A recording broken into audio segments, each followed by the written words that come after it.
Hey, up YouTube, welcome back to a new video with Ramsfan YT. In today's video, we're going to be watching along to the England versus Spain's Women's Euro 2025 final.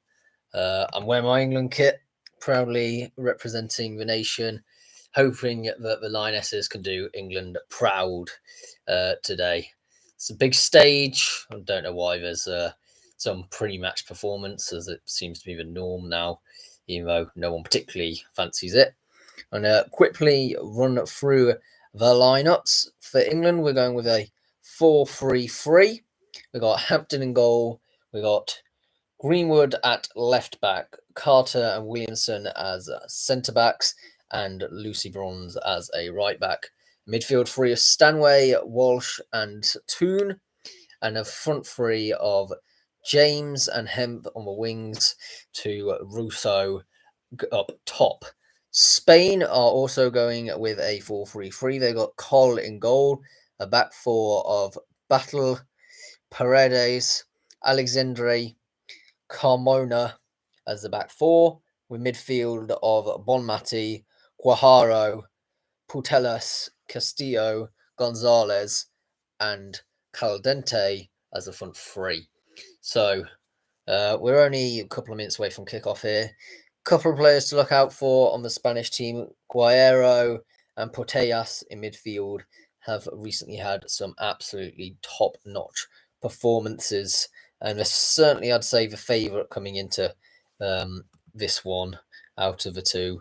They won the World Cup, I think it was, not that long ago, and but obviously Women's Euros was won last time by England, so they've still got a good team there.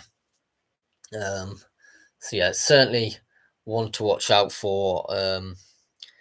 Let me know where you're watching from. Who I'm imagining most of you are watching are going to be England fans in terms of in this one, considering I am an English person myself.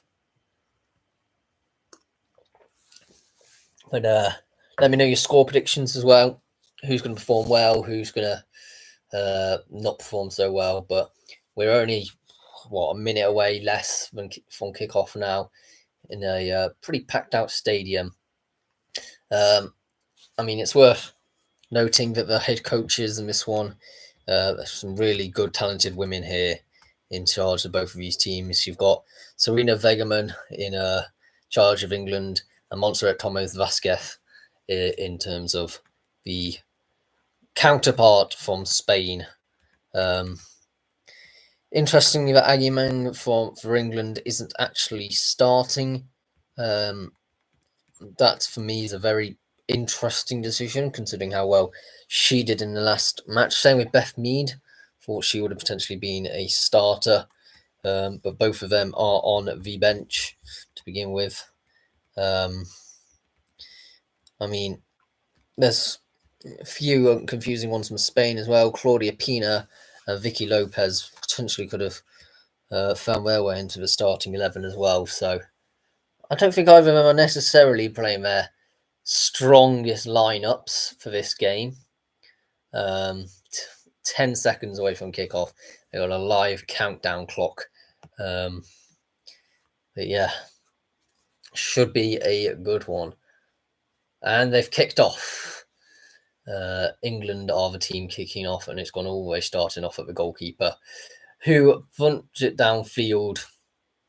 And already England looking on a positive attack, but has gone out for a throw-in.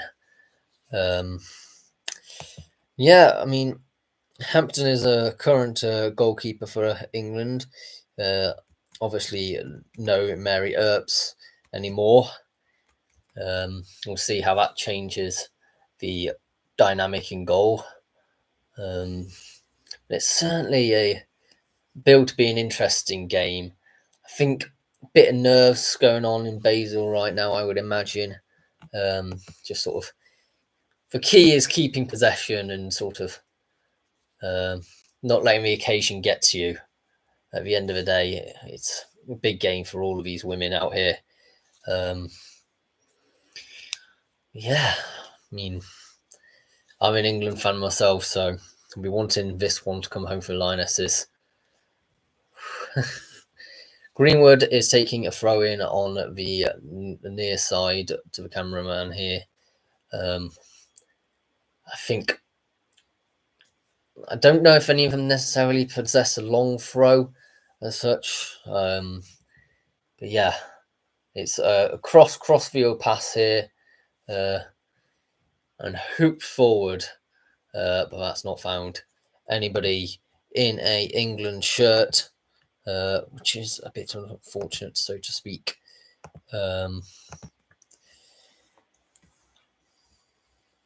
It's really annoying that if you actually go on the Google one, but all of the things are teams are in red, so I might have to go on the BBC Live one because that is annoying.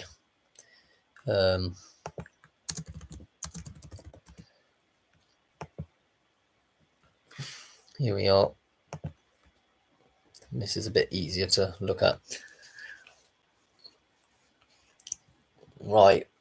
It seems to be more of a back three at the moment Spain's operating, and that is a long ball forward, but well dealt with by Hampton. But that could be a early warning sign of danger here. Clearly, the number 9 Gonzalez for Spain is a attacking threat, certainly lurking up front quite a lot and has got a burst of pace on her. It's out to the wings here, and bursting through already are England, and it's down low. Can they get the? Oh, they couldn't quite get the follow up there. It was James on it. But yeah, certainly, I would have been expecting the net to mulch very early on, and England have certainly dominated these opening 3 minutes in terms of both possession and have had the first shot really on target. I would say it was clear cut. And there's certainly, I think it's an end-to-end one because now Spain are breaking through on a counter attack.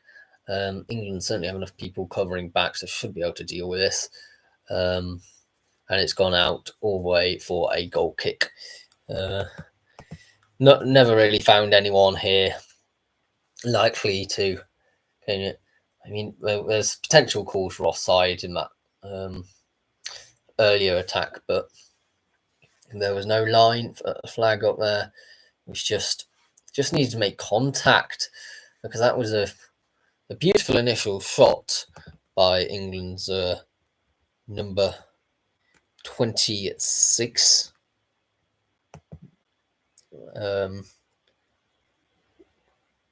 I mean, it might be Russo actually, 23. Bronzes to take a throw in here. In line with the penalty, the goalkeeper's penalty box, and it's gone out for another throw. Hemp making herself a nuisance. But both teams seem to be quite intent on high pressing of the other. I think that's one of the key things to know early doors. Where that intensity will be projected throughout is another question. But yeah, certainly England are really pressing Spain into their own corner, really. And they've got another throw in here. So you can see why the Lionesses are rated as one of the best teams in the world at the moment, with their high intensity and high performance levels.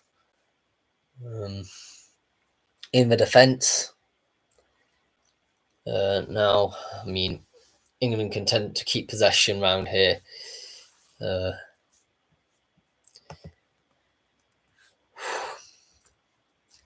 I would say there's going to be a long pass coming on shortly.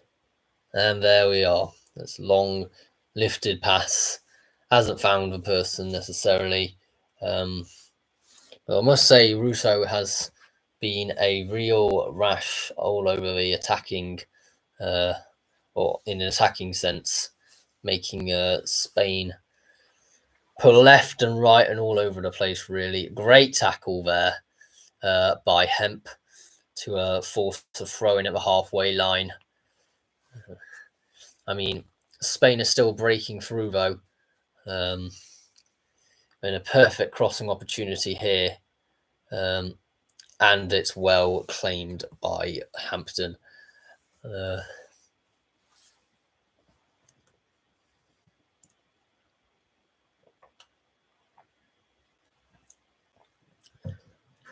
Yeah, I think wasn't anything too difficult for Hampton to deal with in the opening 5 minutes or so. I mean, I'm never happy with teams playing out from the back. Both teams seem content to do it though. It's a risky play, especially at such a big stage as we are at the moment.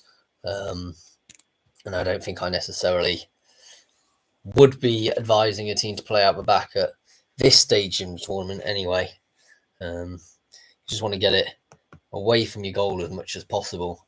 Minimise the shots, and you minimise the goals, don't you? So it's just kicking around a bit in the middle at the moment. Sharp, crisp passes, and some occasional floaters, and it's headed out behind for a throw in by Bronze. There. Always a quick throw in with Spain, and they've gone across, but it's well dealt with by England there. They're going to come again. Proper clearance there, and it's out for a throw in line with a centre circle. Stanway, I think it was, who cleared that. Spain are having a bit of pressure at the moment, but England seem to be more than matched to it.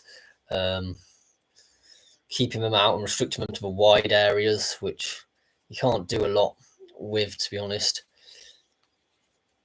England have now retaken possession, and they are. You see, that was a poor ball there, because I think a good weighted ball there would have found Rousseau and potentially could have started a nice attack, but had just too much weight on the pass altogether. So it's back in possession with Spain in their own half here.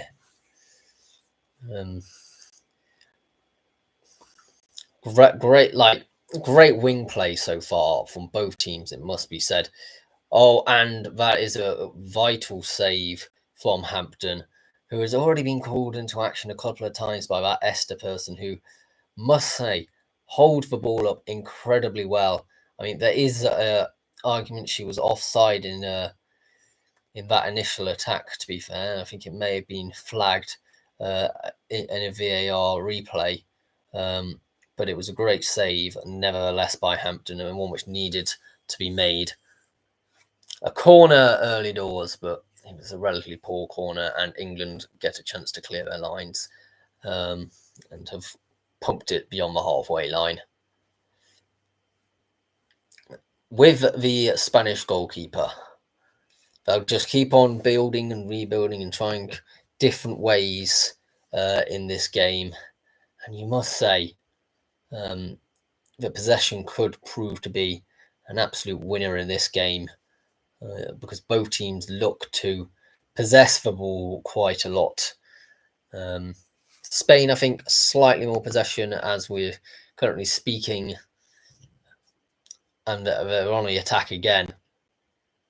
Yet again, using the left-hand side and trying to work their way in to the number 9, Esther Gonzalez. Certainly a move that has been tried a couple of times now, to no great success, it must be said. But it's clearly a tactic which they are thinking of working with. Is a goal kick.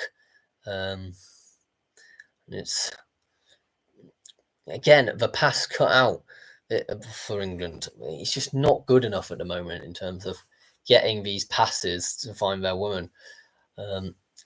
Like, for example, that is a great cross. Unfortunately, the person for Spain, or fortunately for us rather, doesn't have a pace to be able to get there. But yeah, we're certainly looking threatening at times. Okay, so another goal kick to be taken by Hampton. So far, I think they've been decent. I think it's the seconds and thirds England haven't quite managed to deal with at the moment. And it's a really good chance here for England to do an attack. Certainly strength in numbers. That was poor. Whoever that person who was just flying up there, I think it was offside in the end, so it didn't matter. But that James, I'm sorry, that was a poor first touch. In all consideration, I mean, it was only marginally offside. I mean, it might have even been on, but it doesn't really matter when your first touch is that poor and the ball goes behind you. I mean, Spain more than content to keep the ball, knowing that possession may be the crucial underlying winner here. And England have just left too many gaps at the moment. It's just the passes are just cutting through England's lines. They're not making good use of space, I think, England. That's the issue.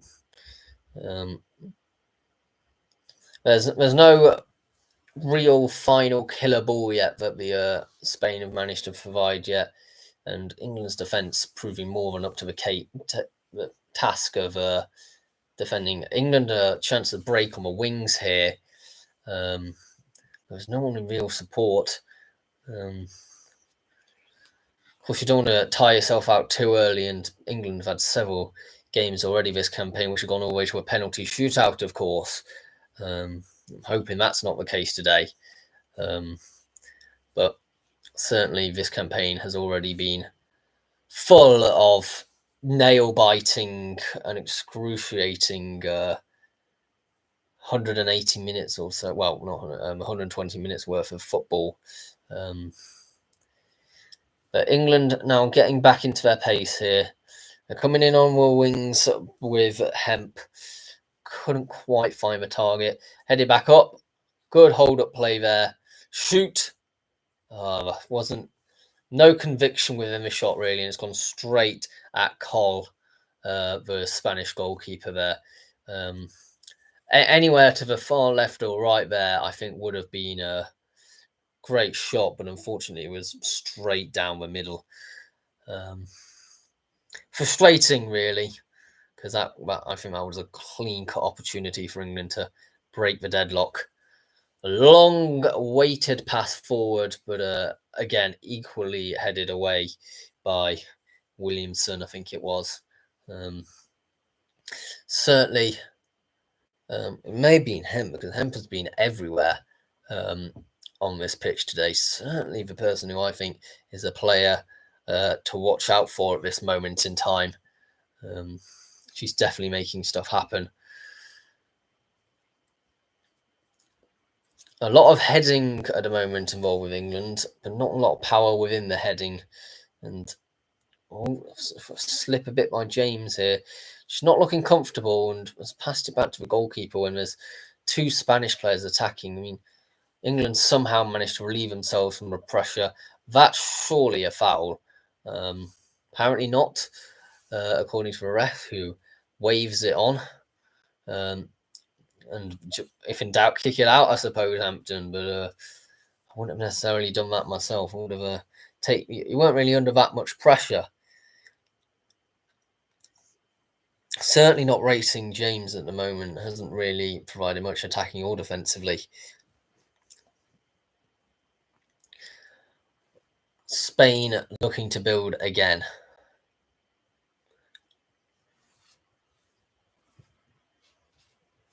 Yeah, they're just content to keep it in midfield at the moment.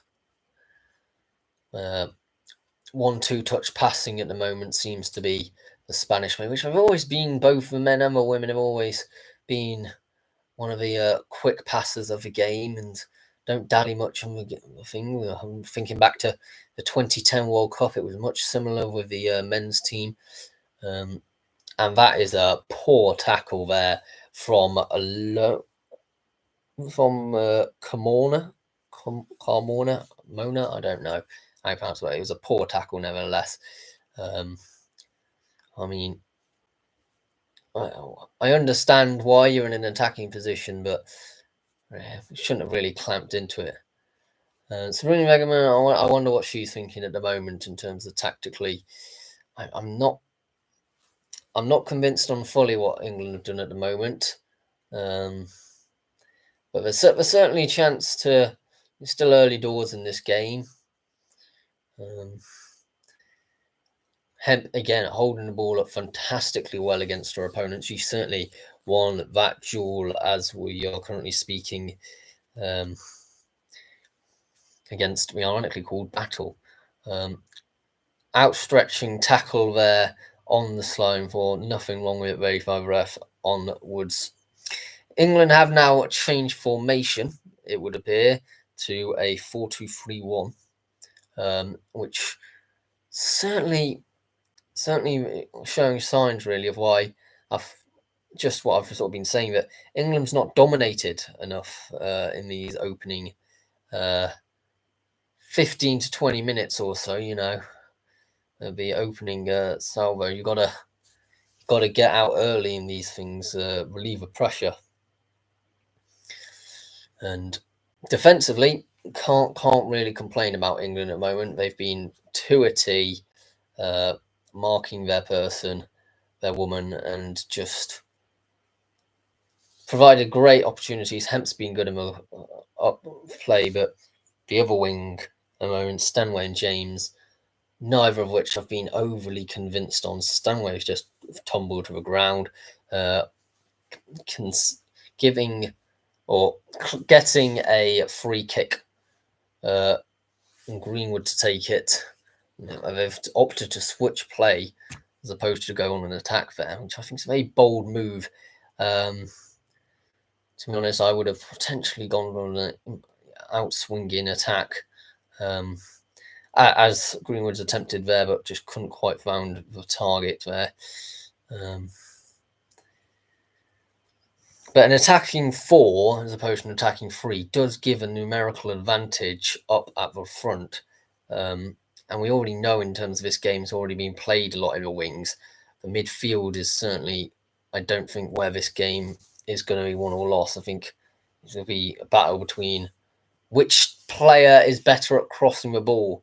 A high pressure at the moment from England, and they gain possession, and that is a great save by Cole to really prevent an early goal, another goal. Well, not another goal, rather a goal there, because that's poor defensive wise from playing out the back, and that proves that.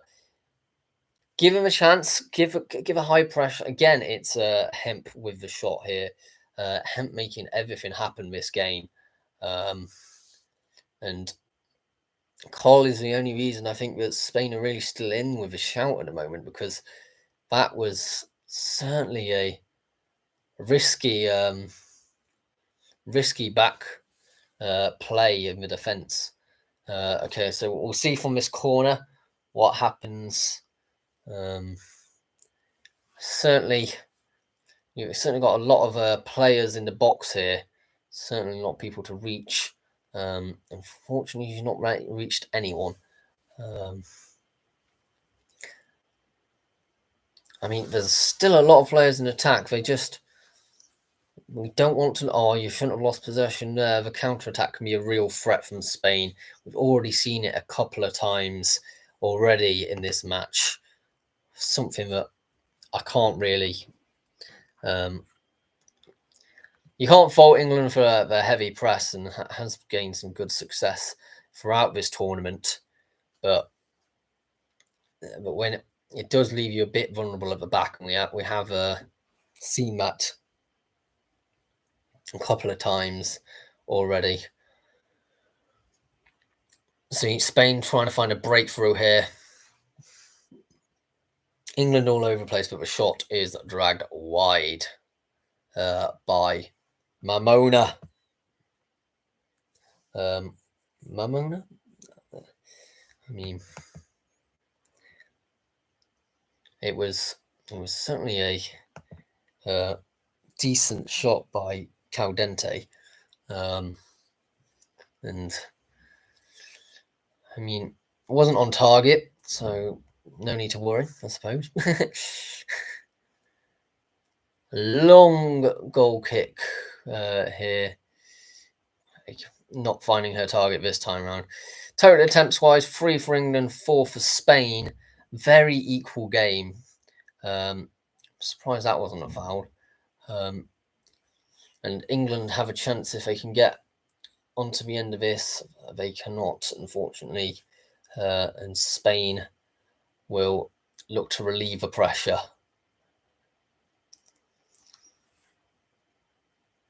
England are in strength in numbers going forward. But at the moment, the passing has been a bit off on the England side. But you can't blame Hemp for having a shot earlier on in this game. Just seeing that replay now. Certainly worth a shot. The angles were, it did line up for her. So it's a good save in the end.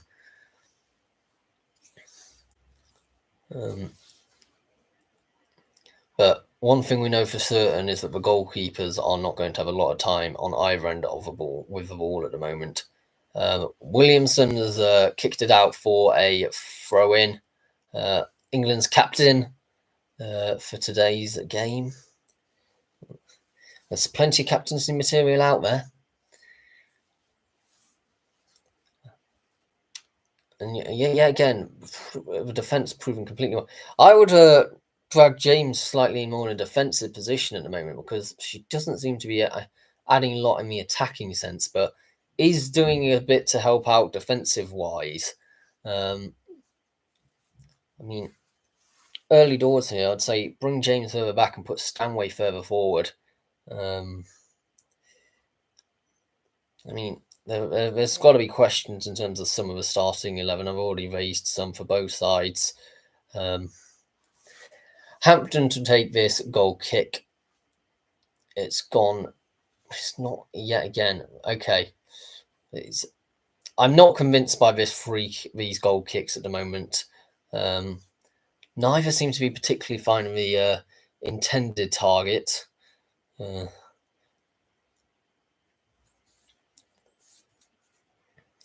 Spain are trying to cause their name without the S. Okay, I promise that's the last time I'll say that joke in this video because that was pitiful. But yes, Spain coming in on an attack. Stanway again trying to put a solid work in defensively. You can tell which side they're mainly trying to target at the moment, and Spain have just scored. Oh, great. Spain have just scored with Caldente.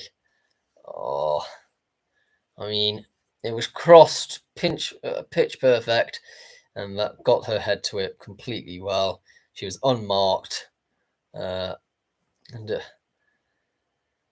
England really showing their vulnerability at the moment, and that's why the goals happen, really. You look at it here, looking at the replay. Initially, I don't think Stanway's done enough to deal with an early ball. No one's picking up her woman there or there. And then it's a great cross. Should be getting in front of the person who's headering there. Like, I don't know who was meant to be on the marking duty there, but certainly, I mean, Battle was a great cross, but I mean, it was all too predictable. I think it was Bronze who was the person who was meant to be picking up Caldente and has just not done so. Like, poor defensive work all around. Number one rule in football, get in front of your opponent to at least prevent them. England on an early trying to attempt, and they've gone down low, and it's just wide. That would have been a great instant response there from Walsh. I think it's been quite quiet this game so far, but it has yet to be. It did all line up to her for her really, and how she's dragged that wide is beyond me.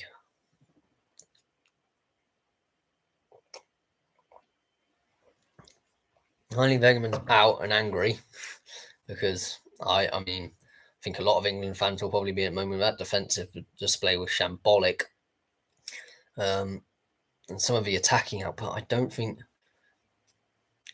think could have been better in some regards, in some of them, not all of them, of course, but I would say that I think England are going to have a mountain to climb in this remaining 60 minutes or so of the game. There's plenty of time to come back from it, but when you're making defensive mistakes like that, got to pinpoint bronze on that one. I'm sorry. I think Toon has been exceptionally quiet today. She was highly rated when last time I've watched an international tournament, but she seemed quite quiet today. I mean, we always knew that England were going to be the underdogs coming into this one, and it has thus proven to be the case so far. But certainly we'll digest at half time, which is still another 15 minutes away, where England can necessarily improve, because I think there is some improvements that they can make. Spain yet again on attack, and that is also, again, I think it's bronze there, a poor attempt to try and get that out of touch, because she's just given it straight back to Spain, and that is a foul taken very quickly from Spain there, as have been their throw-ins of late. A cross, this time it is dealt with by England, but it's only gone back to Spain, and another cross is going to come in. Again, well dealt with by England here, and they have a chance to break. Crosses is definitely England's weak point at the moment. Just clear the ball. You've got 2v1. You've got to get the ball out in this situation. And that is a foul. Well drawn. Foul impeded by Guajaro. And whoever this Donny is coming out and protesting that decision. But one person to have watched out for this competition may be in Caldente in the first place, because when you got a header like that, you can't really take it off. That's the second goal of this tournament.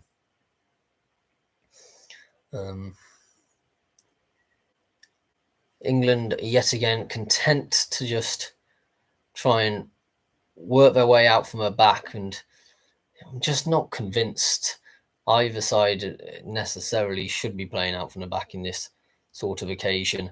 Throw in for Spain. Will it be taken by? It wasn't taken by the person I thought it was going to be taken by. It's now with Paredes. We're back and kicking around in the centre circle, which these games always seem to end up in. Every single one I seem to watch, they always seem to try and retain as much possession in their own circle as possible.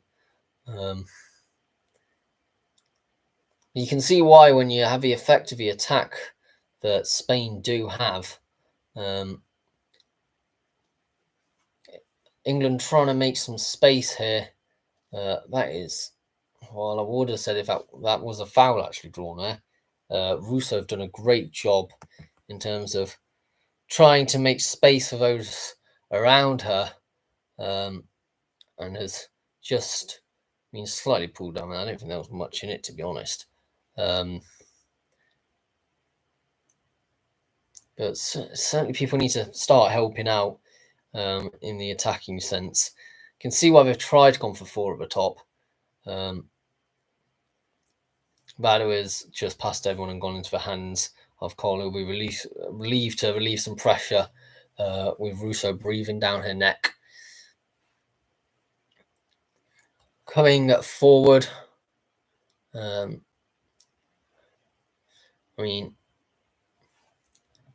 playing out from the back has really. I thought I saw that sort of style of football progressed and gone with about I remember when it was an old done thing about 5 years ago, but since that point, I think a lot of teams have resisted it purely because of how naivety it makes you in defence, really.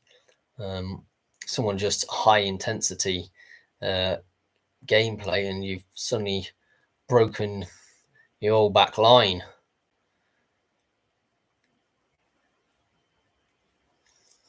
Spain are coming again, and their passes are inch perfect. No one picks up any of them. I think the thing is, like, for example, looking at this, James is in a flipping playing almost as a right wing back here. Like, the fact she's so deep is one of the reasons why I think England can't actually get out, because we have no outlet on that side. They've clearly found the weakness in England's squad here, which I don't think is a surprise for anyone. So I hope they have a right winger who is better going forward, because at the moment we're being dragged deeper and deeper on that side. Spain to take a throw in here, and it's back to the switching of a play. So much of like they say, football is interesting in terms of when the ball's in the pitch. I don't actually think that's necessarily true. I'm get more interested in sometimes the set piece routines, because playing around in the centre circle, incredibly boring, and that's what's going to happen with these new time wasting regulations. They'll just do passes to each other in the centre circle. England yet again proving themselves capable in defence, but there's just so many. They're like ants, aren't they? The Spanish ones. Everywhere you look, they're suddenly appearing. It just looks like they've got more players on the pitch, which is not the case. And you got to question why. And I think England at the moment are more spatial marking, which I'm going to be honest, doesn't flatly seem to be working at the moment, because he's just leaving too much space for link-up play. For example, they've gone out here to the right, and if there was a person who was there assisting that person on the right, then they would have. They're certainly looking a threat. England are managing to deal with the pressure thus far, even though they are 1-0 behind. And Spain just keep on coming. England can't get a single thread of possession going at the moment, and that's the real annoyance, actually, because we had a really nice early start, and since that point, since probably about the half an hour mark, well, maybe the 20th minute mark, we've just not looked really to be able to control possession in the slightest, and Spain have just kept on relentlessly coming. I mean, James, credit where it's due, has just there done some play forcing out a goal kick for England. But certainly want them all further forward at the moment. I'm sure Hampton wants the same.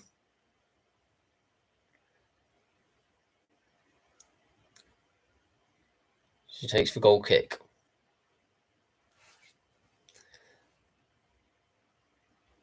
Well, to be fair, looking at possession, it's only 60% to Spain, 40% to England, but you couldn't really tell it, because in terms of what people have actually done with possession, Spain have gone forward and attacked with it. And England, I don't think, have yet managed to do that. I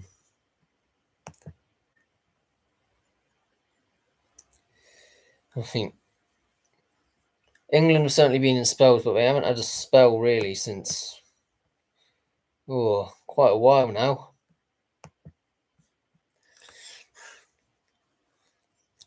Certainly not a real intentional attack, but they could do one here. Hold up play here quite nicely by Bronze. It's cleared out for a throw in by Carmona. In the moment, they're playing too close to the line to get out, I think. And I'm not blaming Hemp on this one at all, but you need to give yourself some space. If you got on one side the Spanish defender, and the other side the throw in, like the line for having a throw in, you're not leaving yourself a lot of space, to get through. And you look at Spain; they just utilise the entirety of a pitch. And England look tired. We're not even at half time, and England are looking tired. That's a real danger here. These are professional outfits. You expect them to have a base level of fitness high enough to be able to keep the intensity going, so to speak. Let me know how you think this game is going to finish. As we just ticked over to the 37th minute. I'm hoping England managed to somehow get back into it, but at the moment we're just Spain of a team which is just constantly applying that pressure and utilising the pitch much better. But the whole thing is that England just can't get on the ball and stay on the ball. Oh, frustrating at times to watch. It always has been, being an England fan, I suppose. But I mean, look, Spain is just more athletic. Maybe it's the fact that they've not had many extra times. But I think Spain was always going to be a tough ask for anyone to beat in this competition. They have beaten England's and ruined England campaigns in the past to no end, and it look like they might do the same again this year. England just need to clear it. Like, come on, get it out of the box, ladies. He says route one. Sometimes you just need to learn not when to play out the back. And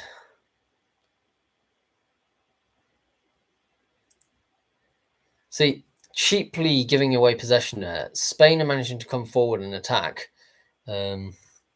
Thankfully, too many people basically crowded out Del Castillo there. But I'm going to be realistic. She's been a massive threat. England are looking to make a change. I think James is down injured. The change that I wouldn't be opposed to. Kelly is a person who's due to make way onto the pitch. I'm hoping that just changes a little, more than anything. Partly because I don't think James has just been good enough in the attacking sense in this opening for almost 40 minutes now. And concerned looks by England. I mean, understandably, you don't want any player injured, but at the same time, she didn't look that much in pain. I didn't see what initially caused it either. She's up and walking fine. I mean, I don't think there's a forced sub needed in this one at all.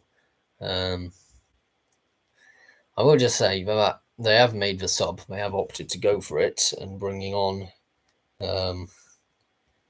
Kelly. I think that's maybe more tactical than anything at the moment. Maybe should have started Kelly. That is a question which certainly Chloe Kelly is certainly one of the star players of past tournaments, and maybe having her start would have been a better option. Spain yet again coming forward. It's a 3v3 situation. I mean, England can't stop themselves defending at the moment. Are we lucky not to concede a second, let alone get an equaliser? Like, they're all attacking in a unit, Spain, and England can't cope because they can't get themselves into any possession.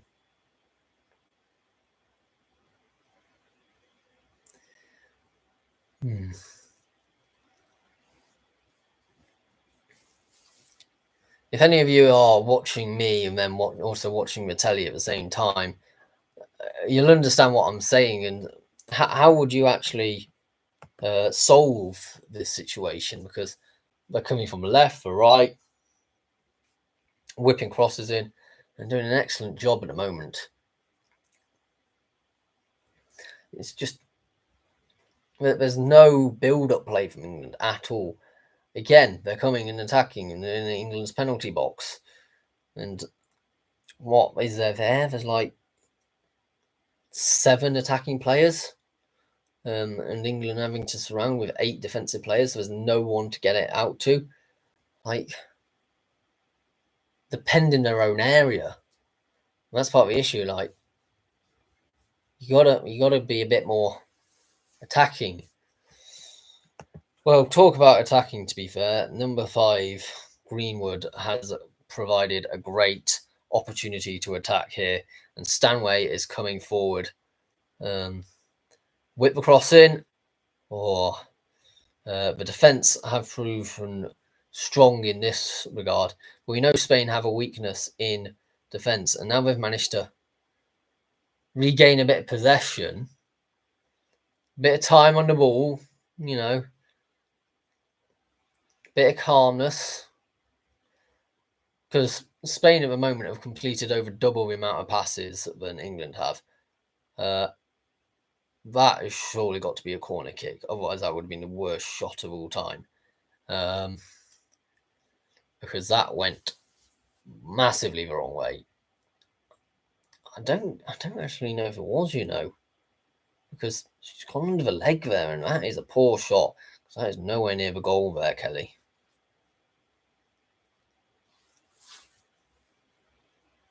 Like, come on, it would have been a lot of justification to not necessarily score, but having a miss that bad. Greenwood proving herself more than capable yet again of why she can be a wing back, and possibly a style that they may look to be utilising in the second half, because it's almost half time already. This game has been going by way too fast.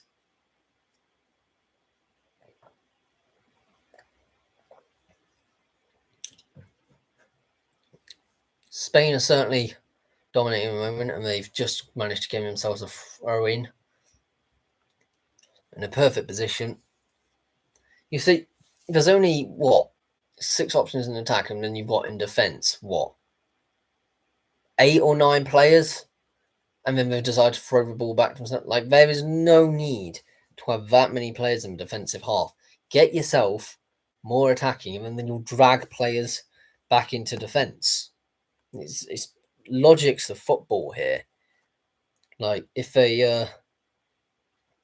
you find yourself at the position where you are finding yourself penned in, drag some players out in an attack, go forward a bit. England have a throw-in, so that's at least something. I mean, Spain are certainly lurking for an attack, knowing that England will probably give possession away at any moment. 1 minute of added time.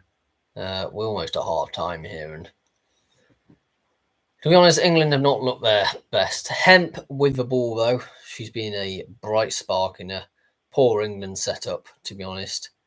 A searching cross. That is claimed by the goalkeeper. The impressive number 8, I must say, from Spain, Caldente, is down. Maybe needing some medical assistance.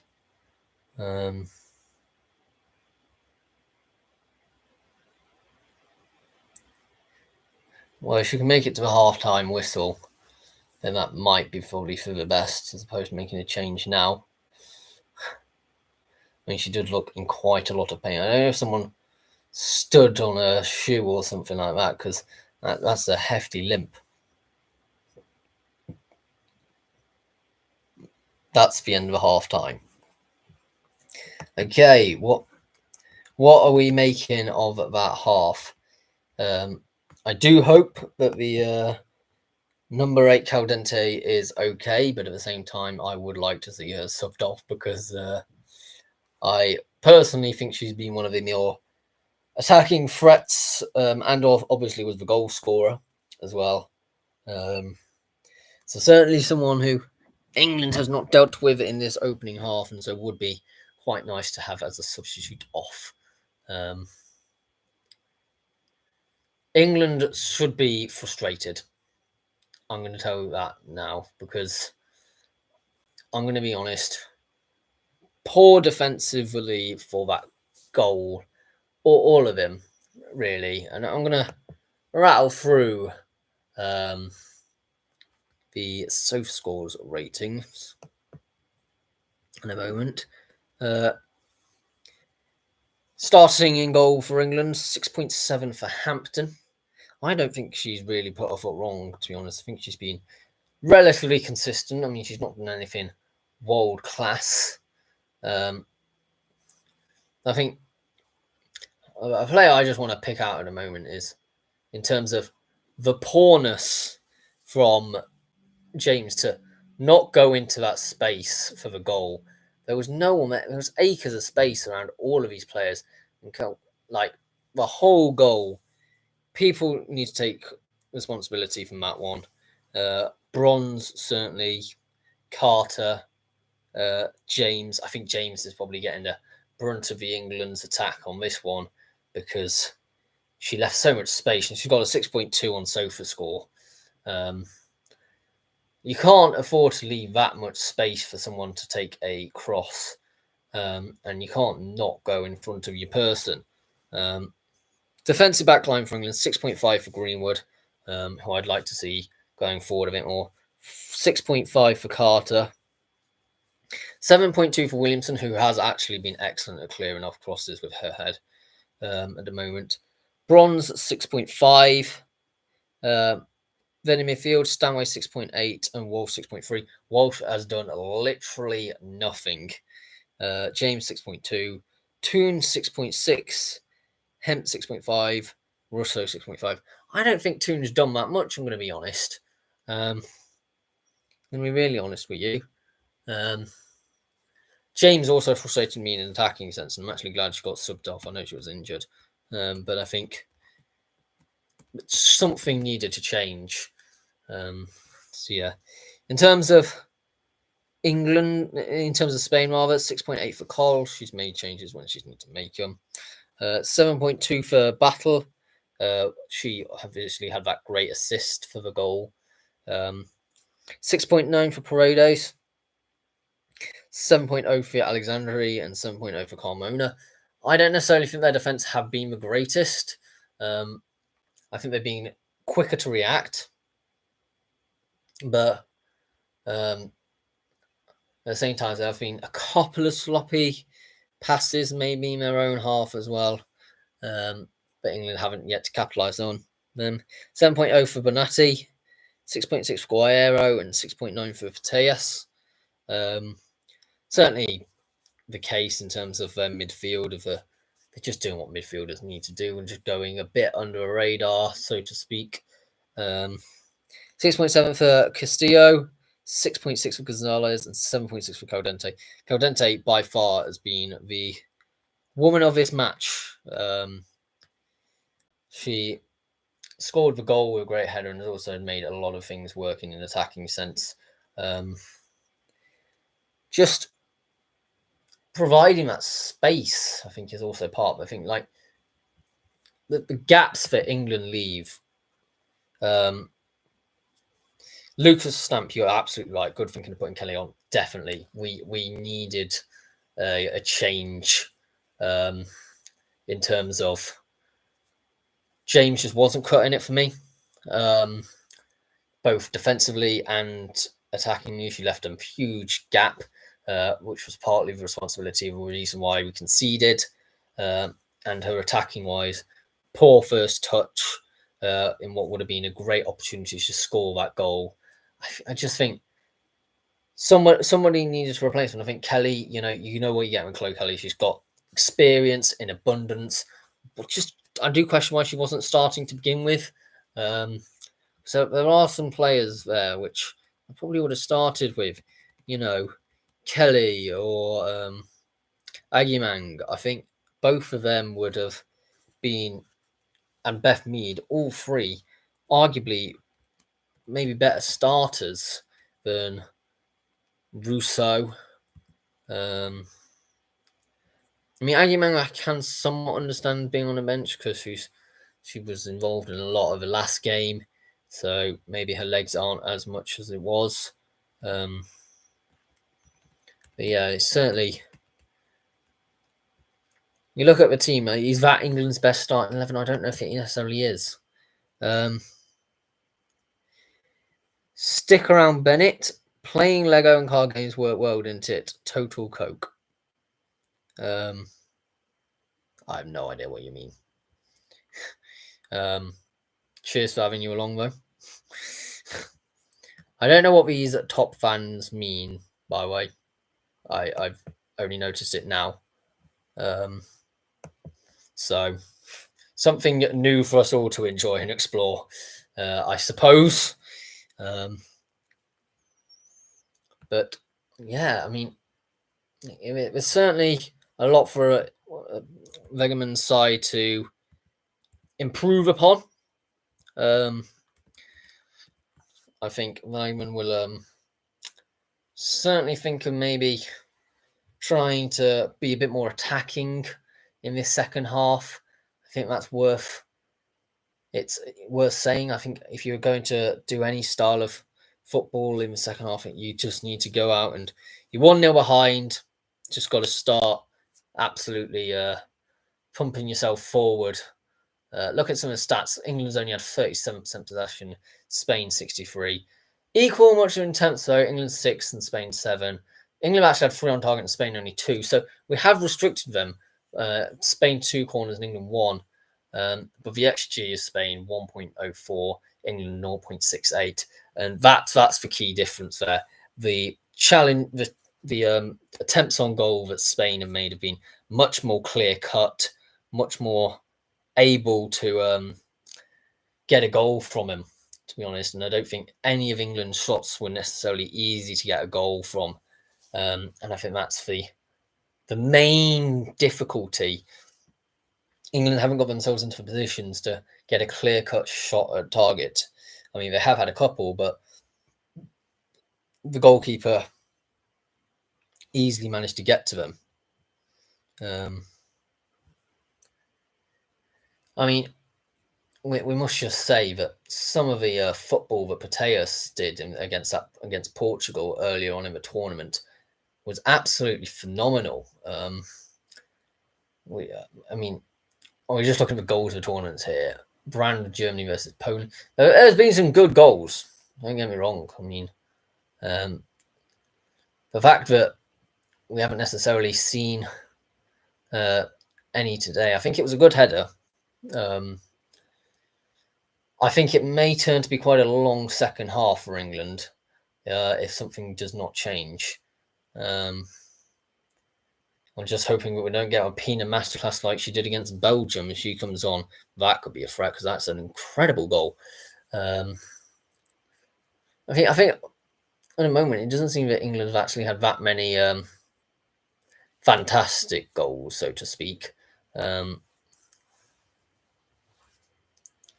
mean, the James one, which she did do versus the Dutch, I think maybe that's why she was a starter, because if you look at it, it was a good goal, but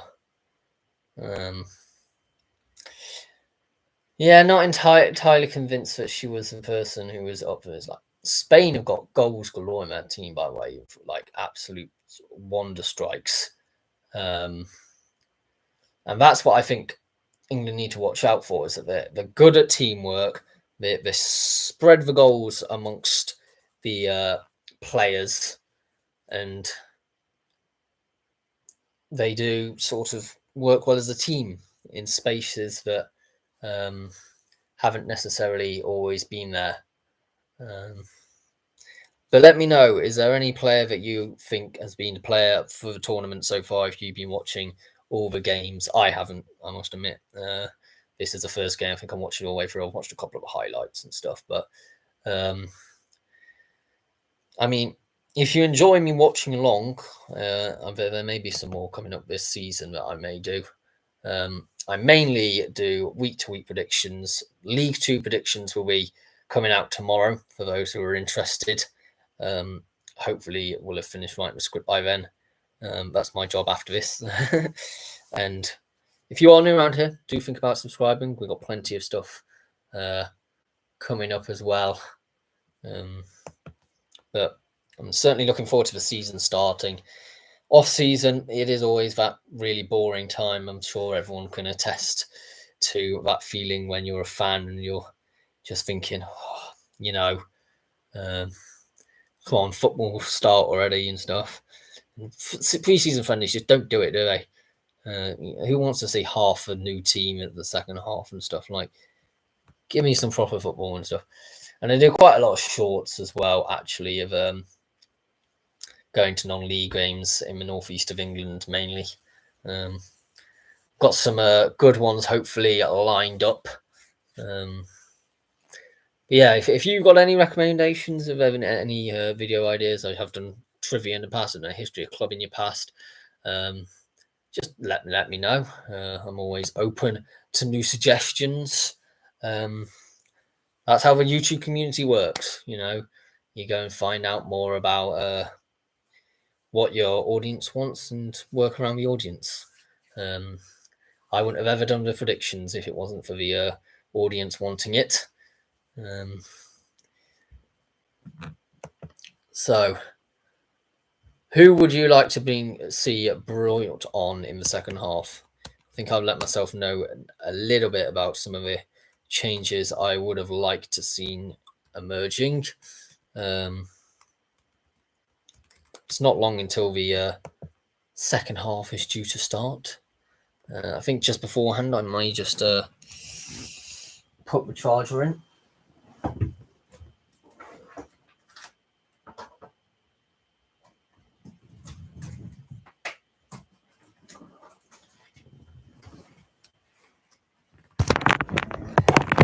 Just making sure that I got enough juice on my laptop to get me through the full 90 minutes. And if there is any extra time, which there may well not be, because currently it's 1-0 to Spain, and we're a minute or so away from resumption of play. The players are coming back out. The numbers. Do we have a number 16 in the first half? Because I'm seeing the number 16 coming out of the tunnel. Who's the number 16 for England? Carter. Oh yes, we did. It's always odd having these numbers, you know. Has there been a change at halftime? Come on, let us know if there's been a change at halftime. It's something we're all dying to know.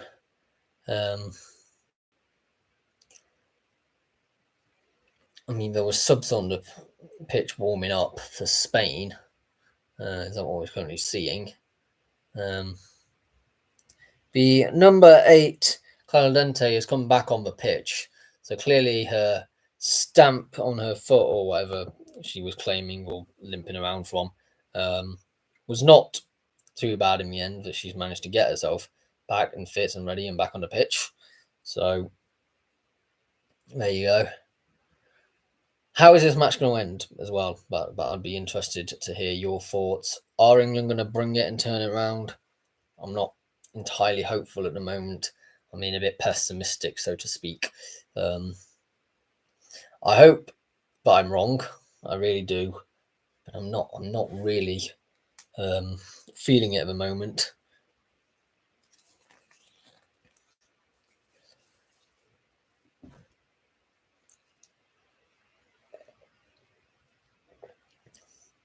Spain to kick us off this second half.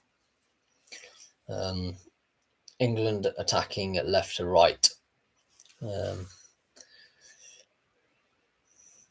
Number 9 will be the person to kick us off for Spain as well, Gonzalez. Have England changed anything for this half? They're certainly going more attacking. They're immediately starting to press forward in 4s and 5s now. So that's certainly something which I picked up upon in the first half, and certainly something clearly the manager has picked up upon as well.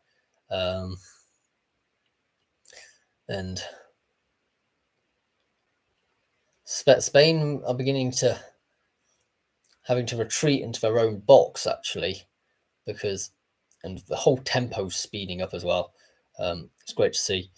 Greenwood's done a great job on the floor there, by the way. I think it was Greenwood. He was certainly one of the defensive players who's managed to retain possession and pull off a pass on the floor.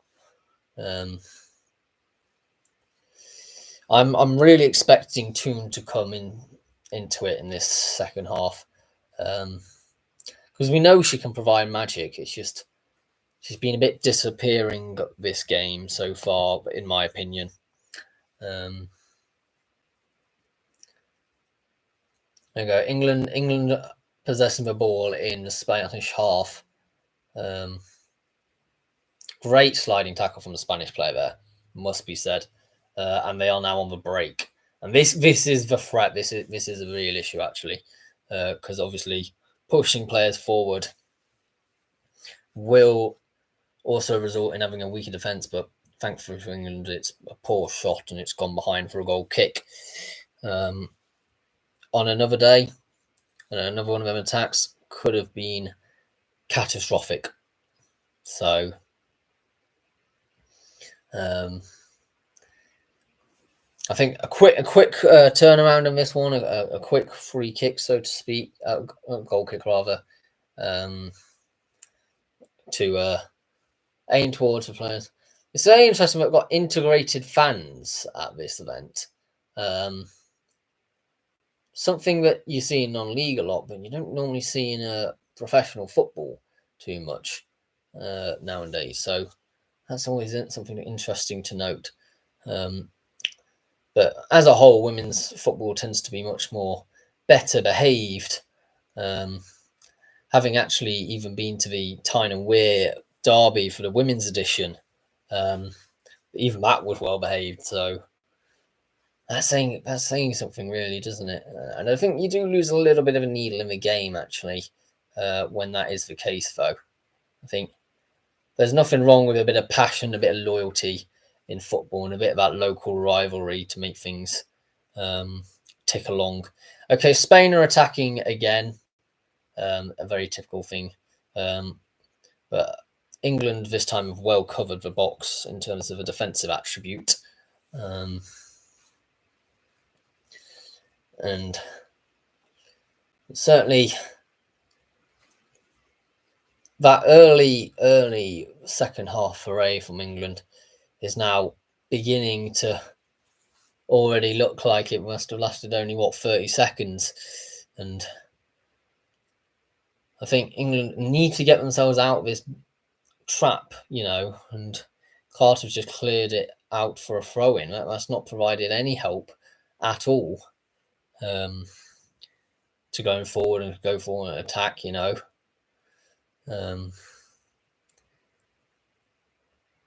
a throw-in roughly in line with a D, a bit further in field, but it's a perfect place to have a throw-in, because if you want to have an attacking, I mean, they've gone back to their midfield usual normality, so to speak, but on a more attacking front, that would have been a whole different story if we saw the likes of some long throw-ins I've witnessed in the past.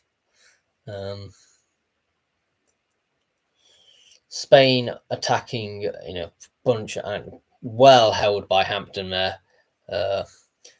It's straight at the keeper, but it's always better to hold than parry. Any goalkeeper will tell you that. And to be honest, I think England would have been a bit of a let off there because there was a fair few players in their box, proper threatening behaviour, and England just don't seem to use the space overly well that they could potentially generate. There's plenty of space in this game. That would have been some fantabulous. I just created a word there. Fantastic gameplay there by Russo. She managed to keep it in, but she did not, alas. Carmona to take a throw in her own defensive half. And England have managed to pick the pocket there. And this could be a good moment for them. Come on. The Lionesses. That's such a frustrating thing to see. When the cross is just rubbish, It's just frustrating to watch at times. Just let it go out for a throw in. It is incredibly frustrating. Like, this is meant to be the best of women's football, and can't even cross the ball. It's just frustrating. Really, really frustrating. And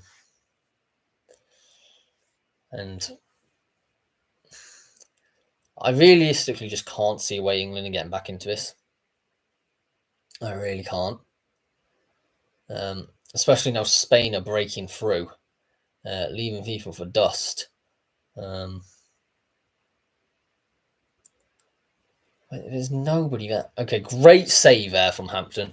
Hampton, I think, is actually one of the people with actually only reason why it's still only 1-0. Her and what's his shots? Williamson, I think, are the only real reasons that there is any reason why England is still winning a chance of getting it back, and the fact that Spain's attack hasn't actually been that good overall. There's been a few good moments, but some of them have been tame shots overall. It's out for an England throw-in, conceded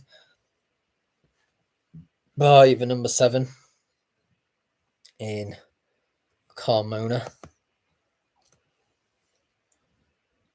What is going on?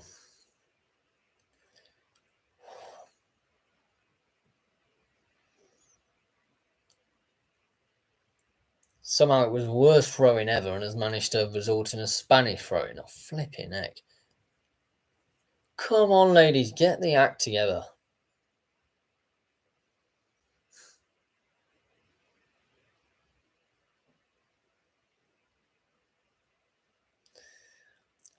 England, they just can't break it through on an attack,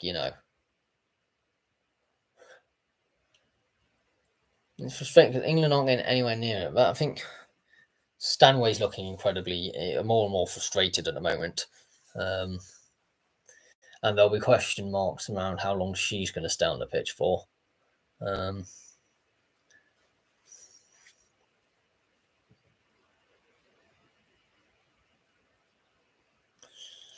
There was some coming together there between Bronze and Gonzalez. I don't think it was particularly either of the players' fault. We just both went for the ball at that position. Both were all right up and completely fine. So we're moving on. England have decided to start playing from the back. Stop playing with Spain's game because you don't. That's not the game that you know how to play. And that's something which is frustrating in a sense. You implement your own philosophy on the game, losing the possession is just so annoying. Seeing it time and time again at the moment. Spain is just better at keeping hold of a ball.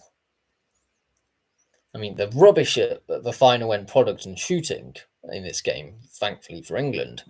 But in terms of actually passing, they're actually quite good at the moment. Something that England cannot even attest to. England's only ability at the moment seems to be in defence. And they can't be in defence mode because they're losing.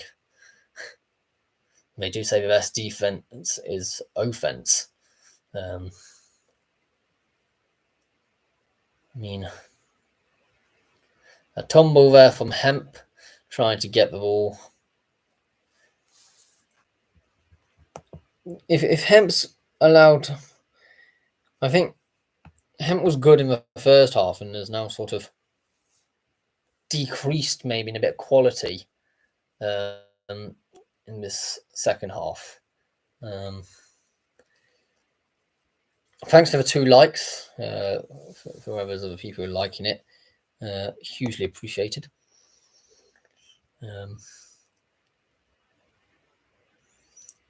Was that a foul there? Potentially. It looked like hands on the back to me.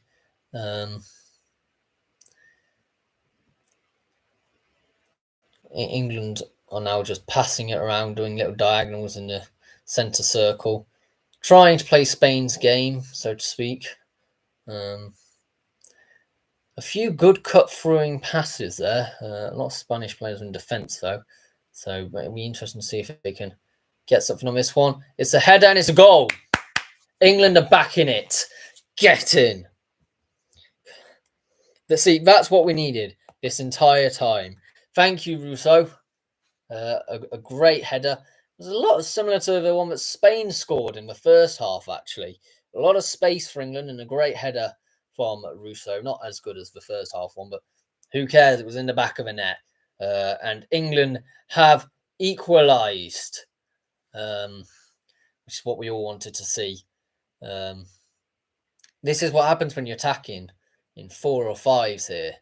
It was a great cross and got it into the bottom corner. Kelly, there you go. Kelly was the one with a cross and Russo was the one with a goal. And I'm going to be honest, this is why I think Kelly should have been on the pitch from the first minute. Because I'm going to be honest, James would not have been able to do that. So yeah, come on England.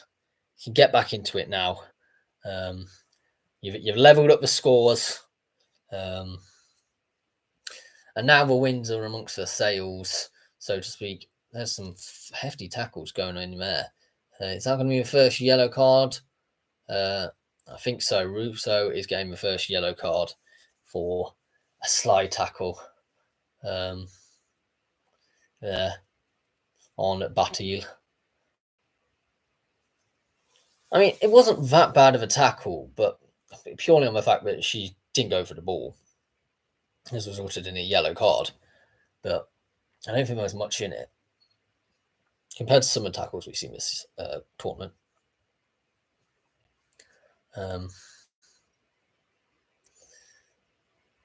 Spain are now going to need to try and think up of something to seize the initiative back,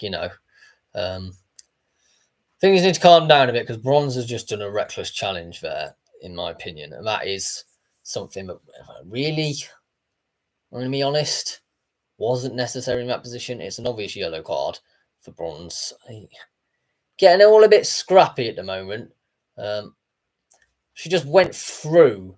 She got the ball and then decided to go through with the challenge, which I don't think was necessarily needed. And Bronze is trying to plead her case. Just get on with the game. It was a silly attack, challenge to do in the first place, to be honest, and you're just going to get yourself unwarranted attention from the referee.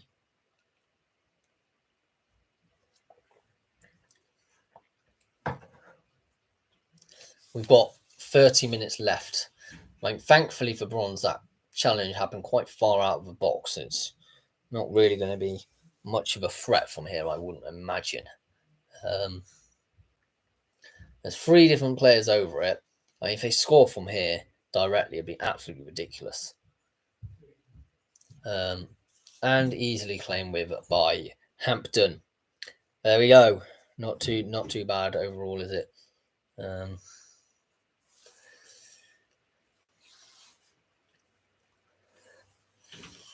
England are now going to try and attack from a possession they've gained, working their way out from the back. And good attacking sense from England. Oh, that is a great. Oh, I was going to say if that Spanish player wasn't there, that would have been great. That was a flick on that could have had some great technique. Spain are in a real attacking sense here, but England are dealing with it and kicking it out for a throw in. Certainly, the Spanish manager is now looking a bit more peeved off than she was before, which is always good to see from an England perspective, because she's now the person who has to sort of change up her tactics in a sense, because it's obviously not all gone for her. And England coming again, a bursting bit of pace here, a real nice bit of pressure being applied, which I think we can all agree is something we all like to see. England have actually got 3 attackers up front, like something which has not happened since the beginning of the game, to be honest. He just went more and more deep into their own box, and now they're just looking comfortable again in possession. It's almost like a whole New England side has come out in this second half. I'm going to be honest. Manager has clearly had the desired impact that she would have wanted, and not nice, crisp pass is at the moment, and it's what we want to see. You know, England with a real bit of attacking intent and zit. Along the pitch, tried the same as they did earlier, albeit this time Carmona was more wise to it and properly marked Hemp, and I think that may have gone out for a corner. Yeah, out for a corner. If all of the goals had come from that way, then oh no, it's a goal kick. Turns out that Carmona didn't even get any. If all the goals come exactly the same way, then I think there's a fundamental weakness to dealing with crosses in this game, because that's where all the goals have thus far come from, is good crosses and headers into the back of the net. And now I think England have got the ascendancy. I think they need to capitalise and score another. You know, get back into the game. See, is that too much from that? Oh no, that is actually perfect. For Chloe Kelly, and looking for a penalty. And I think that was a bit cheap there, to be honest, from Greenwood. I think I would have liked to seen a cross instead. I mean, it's gone out for a goal kick instead. It was a wasted opportunity. Sorry, Spain, this isn't a siesta, is on somebody's thing in the audience, which I think is absolutely fantastic.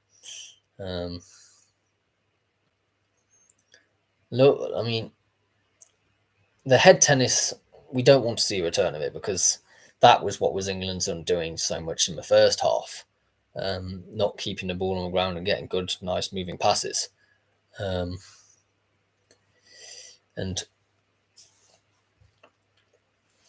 they're back to this passing formation sort of thing.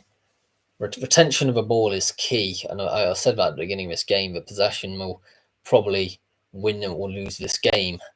I mean, a heavy. Oh, that's got to be a foul, surely. But a proper attacking intent to see from England is something that you also like to see. Carmona is really getting picked up on at the moment. Was that a dive? That was arguably a dive there. I don't know how much contact Toon actually made there. Not Toon, rather Hemp. I don't think there was much of a contact there.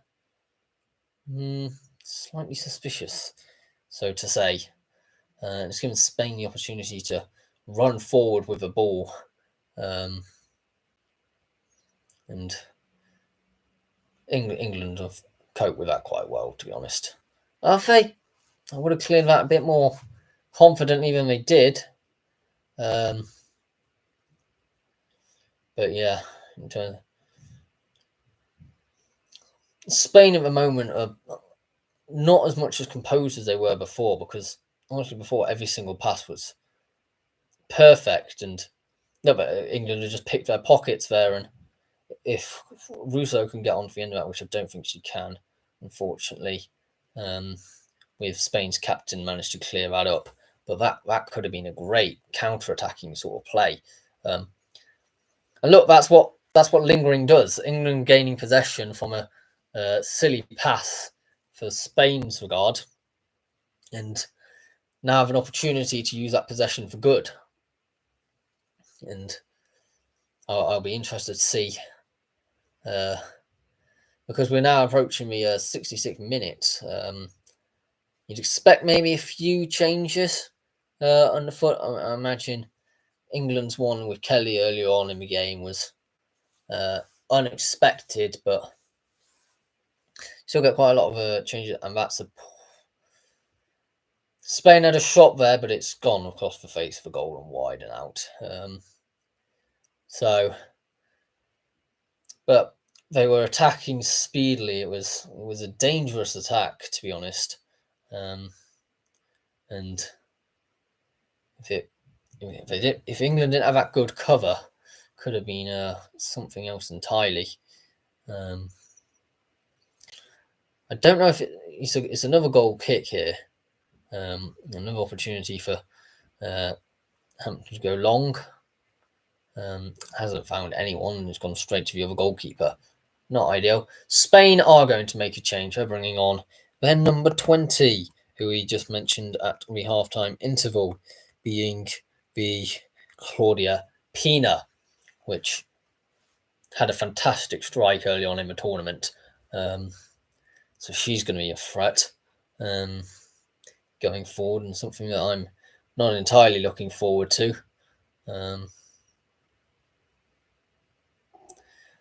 England have let that go out for a goal kick, and I think we're going to probably, is this going to be the opportunity that Esther Gonzalez is going to go off at? Or we're waiting until after this is taken? Might be waiting until after this is taken. Hampton over this goal kick. And England taking the ball in the middle of the field here. A great bit of attacking intent. And it's down in the bottom corner. Oh, fingertip save from Cole. Again, Kelly showing exactly why she should be in this starting lineup in this England team. Making things happen. Another shot, I assume, on target. But certainly we got a corner from it. Yeah, that was going bottom corner if it wasn't clawed away by Cole. And yeah, Kelly with the corner. This is certainly going to be a great move, I can imagine. If England can get a good header here, there's not been many corners this game, admittedly. Into the mixer. Going to be honest, don't think that was the greatest corner I've ever seen. I'm going to attest to that one. Oh, it's a slip. That's a poor slip. Yeah, it just happens sometimes, and you can only feel for the player, and hopefully this doesn't lead to a goal, because yeah, it was slip and gave possession to Spain, and it means that they all managed to come forward now, and England have hoofed it up. That was a hoof and a half, to be honest. Not seen a hoof like that in some time.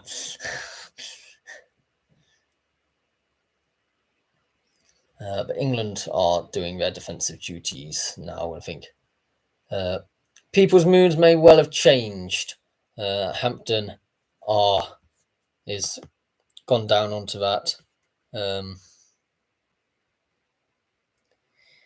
yeah, you look at it, everything is suddenly vastly improved in terms of on the English side. Ajimang is coming on. I don't think any relation to the new Derby signing, Ajimang. I think they are completely separate people, but they share a surname. Sabina is coming on for number 11, Puteas. So a midfielding change, maybe a change in formation as well. Not too sure. Potentially. And Russo is coming off for Ajimang. Hopefully she can continue with her good goal scoring prowess in this tournament so far. We all know that Ajimang at this tournament has proven herself. She's been in 3 matches and has scored 2 goals in this tournament so far. So certainly been an England attacking threat.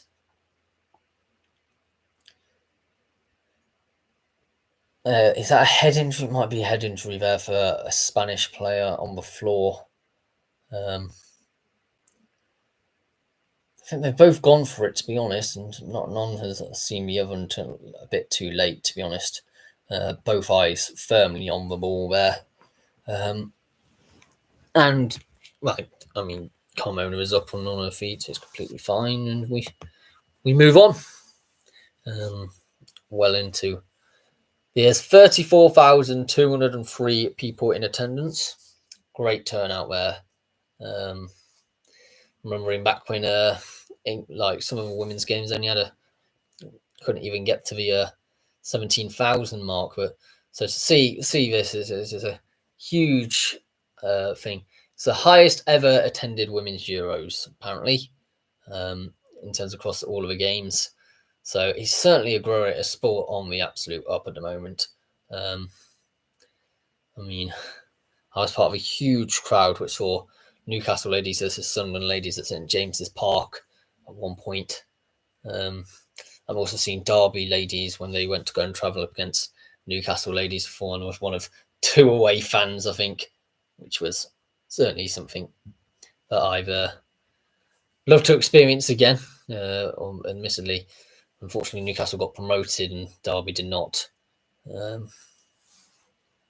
mean, I might go to Chestnut Street ladies or Durham ladies if Derby are playing them next season. Paella, I prefer risotto. Great meme, that. How long do you reckon it took that person to think up of that slogan on the piece of cardboard box which they just lifted up?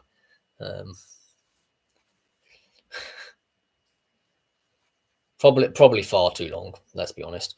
Spain coming into the attack. Great save by Hampton. Much needed, and then headed behind for a corner. That was a vital save by Hampton. It was a much needed one. Pina already showing her prowess coming onto the pitch. I mean, a nice save, certainly. Just such an important save potentially in this game. Pina is now going to take this corner. I said when she came on, it was whether she was going to be a bit of a threat. And it has slightly changed the dynamic of this game a bit. I don't know if losing Russo may have played a part of it, or whether it was more the Spanish tactical change. Bronze is trying to amend from a earlier mistake and has conceded a corner.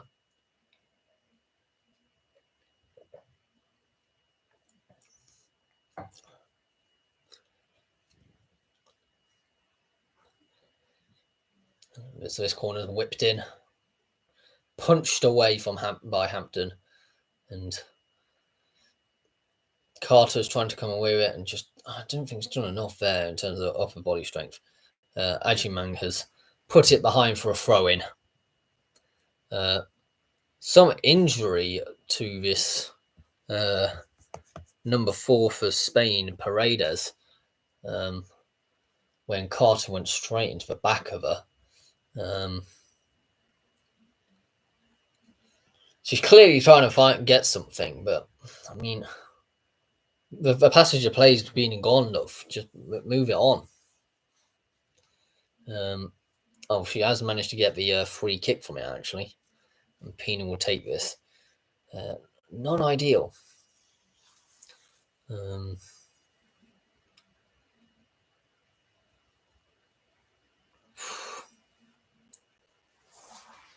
Let's see who in England are going to make themselves a hero and defend this one admirably, because this is going to be a heck of a cross. Oh, well, it's gone past everyone and is now on the other side. Mate, you went down before there was any contact. You can't claim that.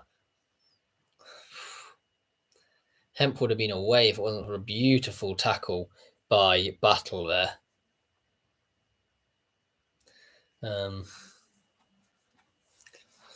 That is something which annoys me. Some of the soft tackles which are conceded as fouls in this. That one wasn't, by the way, but some of them are very, very soft.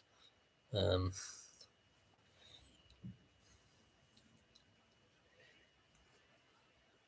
we know what Ajimang's style of football is here. She's going to be an annoying, fox in a box sort of striker.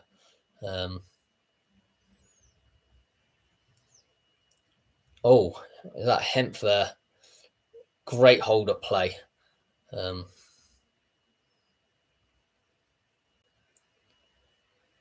for me, I think, has been one of the better England players on this pitch. A lot of the work she's done has gone unnoticed, I think, arguably, because we haven't scored a goal. But that's because none of the players have been helping her out, so to speak. Go on. Someone get on the end of that. There's no one there. That was super frustrating because that was a beautiful cross. It just needed someone to slide in and poke it home. No one was in the box. No one was waiting for that moment to happen. Got to be alert to any attacking intent that you've got. Going down again too easily, England there. Stay on your feet. You keep the ball there. But now you've lost it and potentially going to concede a goal from it. That is going to be a corner. Bronze has done herself a mischief from causing it. But this thing earlier, the cross in was absolutely peach perfect. If someone would just murk their way to go and get on the end of it. I think it was Kelly with a cross. And yet again, you know what she's going to do. We know that Kelly is excellent at crosses. Pina to take this corner. A lot of England players in this box here. And headed clear by England. Flicked up, went over. I mean, the danger temporarily passed there, so England can breathe to live another day with a final 10 minutes of normal time. At Bronze is really struggling here. She's going to have to come off, I think, which is really unfortunate because I think, although I don't think she's been the best player on the pitch today, she's certainly a good player overall. And Hampton is also down for some reason. It's not good at all. Seeing all of these players from England suddenly getting injured or whatever. We certainly don't want to lose Hampton, who's been so good for the penalties at the moment. I mean, it's a good opportunity to get on some fluids.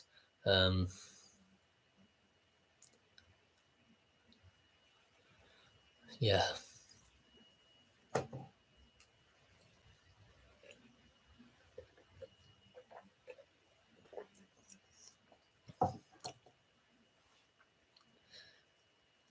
I think we can all do without having extra time.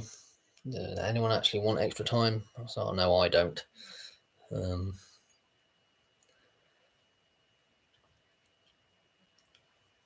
mean, I know I said bring Anjumang on, but I think Russo has been one of the best players that England have had, really. Well, certainly the best attacking outlet. Well, that's since Chloe Kelly came on, to be honest. But I don't think Anjumang has done anywhere near as much as Russo was doing in an attacking sense. So, how do you keep... How do you actually get to be a top fan? I do not know. I have no idea. I've just seen this from the stick around, and I have no idea what he's done to do it. Because there's nothing I've done on my end. So, someone knows how this new YouTube mechanic works for getting the top fans or whatever, then let me know.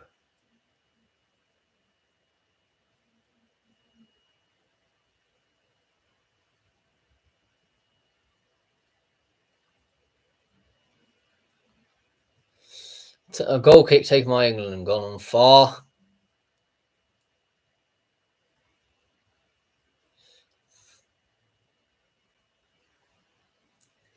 It's gone out, I think, for a throw-in for England there. So, how would you rate all the players' performance today if you've been watching? Because I think there's been some howlers of players, and I think there's been some very good players as well. I think quality's been absolutely sparse. Gone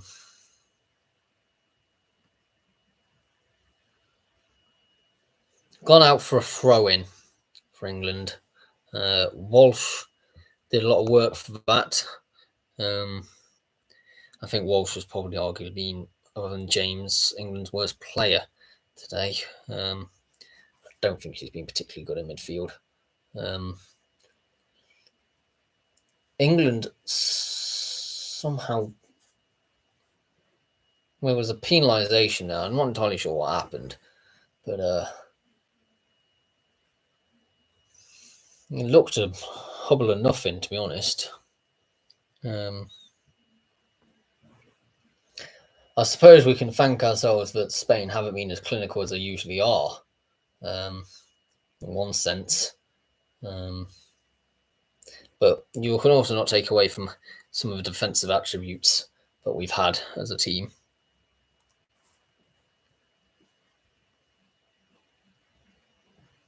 It's certainly been attack the defence for a lot of this game, as Spain yet again come again. It's always worrying when that happens. And cleared away by England. You get very nervous in these sort of situations, I think it's fair to say.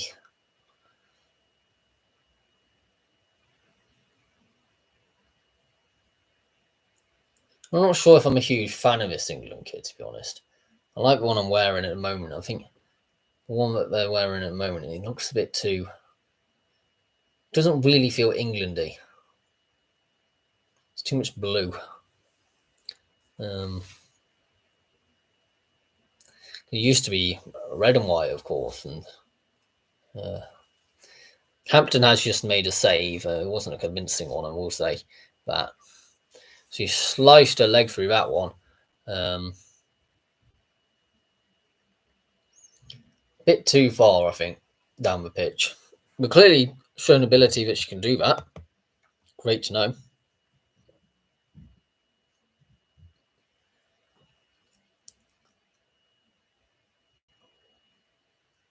Oh, referee, get out of the way. Referee was arguably interfering with play there, I'd say. Because England could have definitely gone an attack, and there was the referee just standing in the middle of 3 players.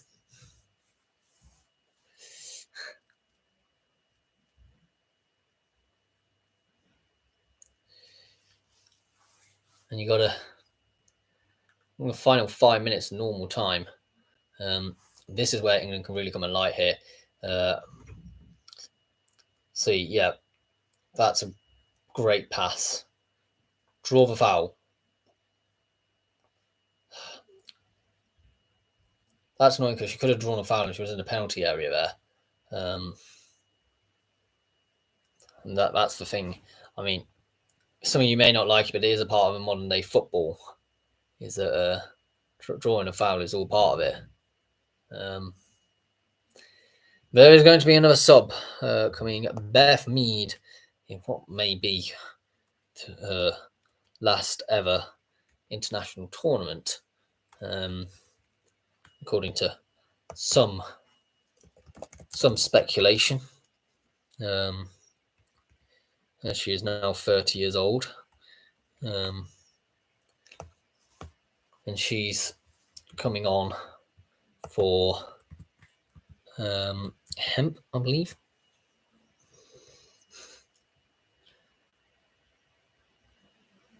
I mean, you look at Harry Kane; he's carried on for a bit beyond his 30s. He's now 31, so you never know. Could well have one more international tournament, but I don't think there's many more left. Beth Mead.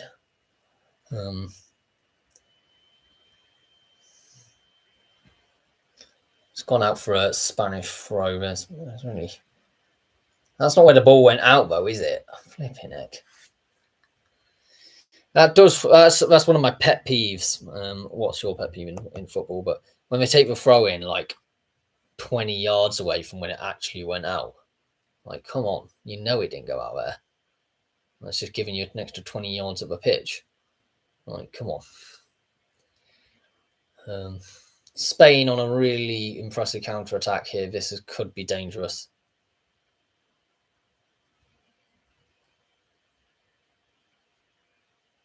Where's England's defence at? Come on, crowd it out. And that has got to be a foul to... Yeah. So England have got a free kick. Just a little bit too overzealous in the tackle there. Mrs. Del Castillo. I think that's fair to say. And Spain are making some changes as well. That's going to be actually Castillo's last action of the game as Vicky Lopez comes on instead, and she's fuming. Del Castillo. I don't think she's been necessarily the. She's been an all right player. Been a bit of a thorn in England's side.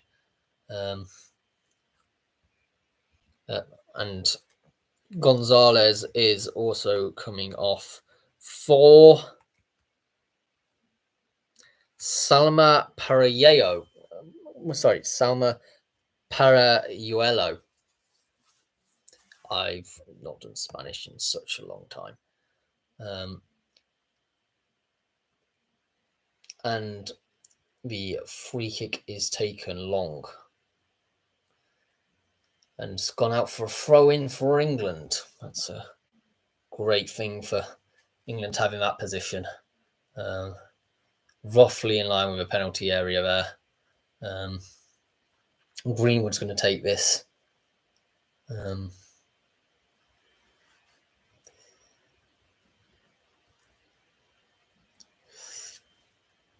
bit too much on that pass. We're now going to try and switch to play. A wise decision. I think they were getting a bit crowded out on that side.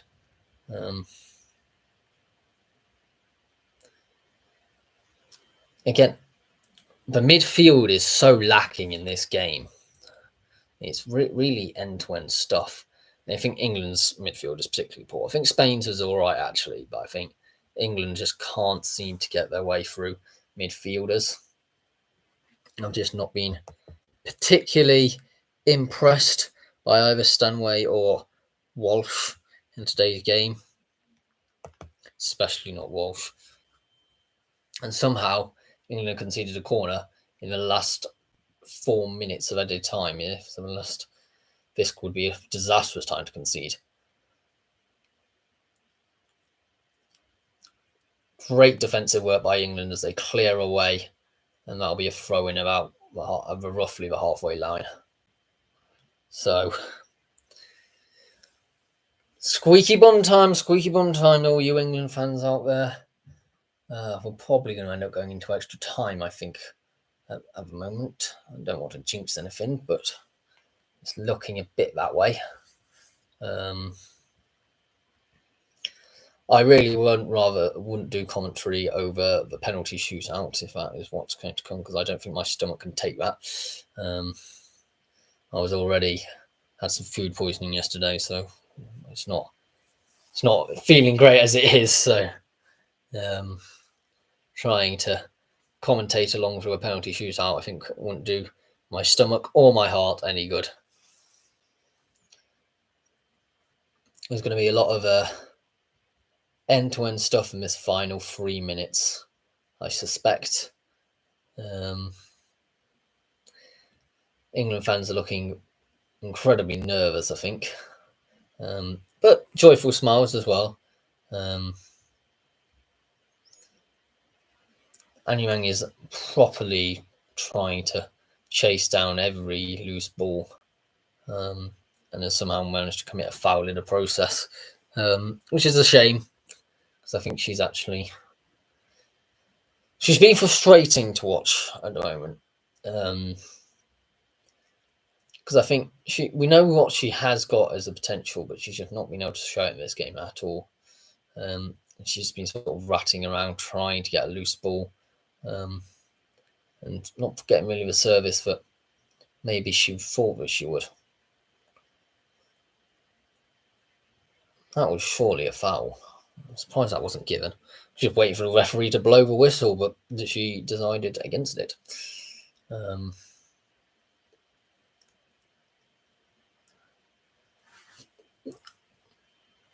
Yes, that's England. Just keep it at that end of the pitch. You don't want it anywhere near your penalty box. Doesn't matter if they can kick it around their defensive line as much as they want. Pushing forward as a team, as Spain do. Come on, where's the England defence at? Because that's again very poor defending. But it's gone out for a goal kick. That's what doing things in the final minutes of the game does. Makes you take a bit of a silly chance like that. I think it was Vicky Lopez, and was nowhere near a clear shooting opportunity, and she's just decided to do it, and just gone high and not quite wide, but it wasn't really going to get to the goal.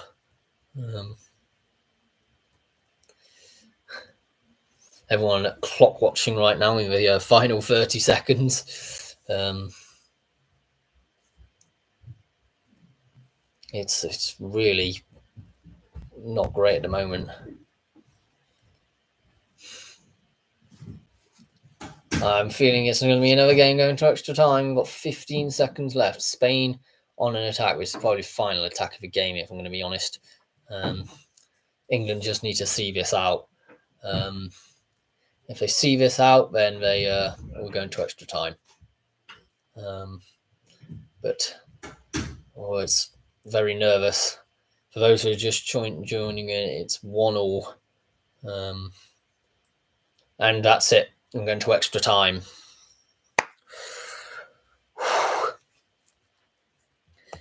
Let's just look at the overall game in terms of who's been good, who's been not so good at the moment. As we're going into extra time, let's see. We've got Hampton on a 7.4. I think arguably one of England's best players, if not Williamson, was on a 7.5. Defensively, England have been relatively solid, apart from Bronze, who's on a 6.7. Carter's on a 7.0 and Greenwood on a 6.9. Midfield, I think, is where our weakness has fundamentally been, at 6.9 on Stanley and 6.4 on Walsh. James went off injured, but 6.3. She wasn't doing that great. Hemp on a 6.5. Toon and Russo both come out off on a 6.8 and a 7.2, respectively. It wasn't Hemp, then it was Toon who was the person who went off. Since Kelly's come on, she's been on 7.3. Certainly made a huge impact since she's come on. One of the reasons why England's still in this game. Ajimang on a 6.6 and Mead on 6.7. Both have been a bit frustrating at the moment. In terms of Spain, they've been slightly better of the two sides. I think that's going to be honest with that one. A 7.1 for Colin goal, an 8.0 for Battle, who have been immense in terms of, you just need to look, she's got the assist, but not only did she have the assist, she's been up and down. She's had 4 clearances, 1 interception, 3 tackles, 6 ground duels, 1 out of 7 attempted, 2 out of 2 aerial duels. 1 has only lost possession 11 times.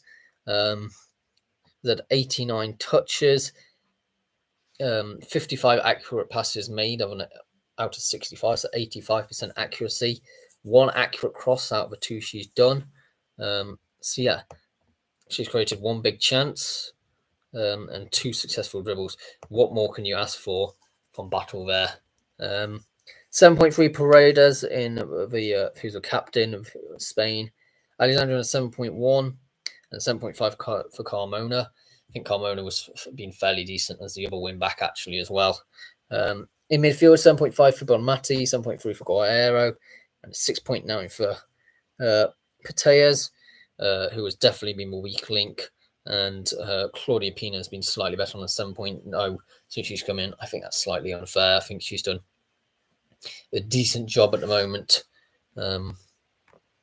Attacking wise, there's still Caldente on the pitch, who's got on 7.5 mainly because of the goal she scored. 7.0 for Di Castillo and a 6.6 for Gonzalez, who were replaced by Vicky Lopez and Salma Parale Yellow. But we don't know too much about Parale.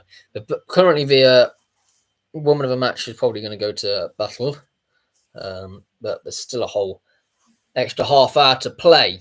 So again, it's one of them ones that not is all over and done with as we are currently speaking. I've just seen a notification through that someone has additionally subscribed. Thank you very much. If you are that, I did 1 subscriber. We are now 2 subscribers away from 190 subscribers. Huge milestone. I'm going to try and reach 200 subscribers by the end of this year. So stick around if you're into any sort of footballing content. We do non-leaguing football content. We do Football League, Premier League. Occasionally touch upon women's football. This is the first time I touched upon women's football for about 3 years now, but there was a video I did about 3 years ago about the best women's team, like players. I think it was best women's teams out there. And that's on the channel, but if you want to watch that afterwards. I also did a live watch along to the FA Cup final, I'm pretty certain. So yeah, there's a lot of and there's obviously weekly predictions I do as well as the predictions I got before the start of the season. I've got the League 2 ones coming out hopefully tomorrow. Yeah, we are about to kick off in the second half. England to kick off, in this extra time first half. Really close game, actually. And I think a lot of people who are England fans are quite nervous at the moment, including myself. Come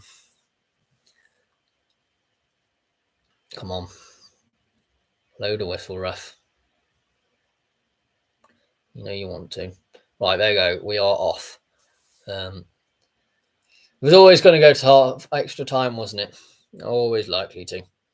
And that was the poorest start of the extra time period I think I have ever witnessed, as it has resulted in a Spanish throw-in, which is just basically mean that Spain are getting to keep possession of the back.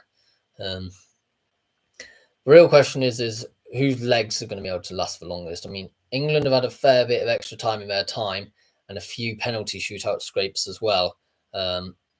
So I've certainly experienced this pain before, which may certainly go some of the way to helping out. But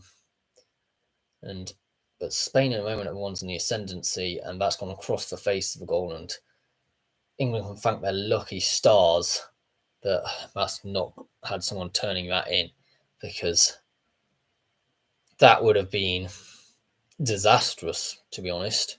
It was across the face of a goal, and there was just no one there to head it home, thankfully.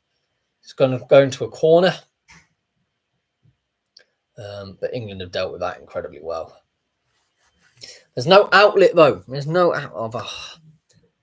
Another thing which quite annoys me with football is when every single person's in defence, and if you manage to clear it, you've then got no attacking outlet because you're all in defence. Like, if you bring one or two players out in the out of a defensive line, you bring in another 2 or 3 players with you, and that can be an absolute game changer in terms of taking the corners. And you could have set up a counter attack at that point, but alas, was not the case. At this point, it may be entirely down to which team is better at defending, actually. We've seen so far, I think, England and Spain having a very good defence. That is going to be a foul conceded, or the person who was the offender, so to speak, is Parilluelo. This name is really irritating me. I can't pronounce it to save my life.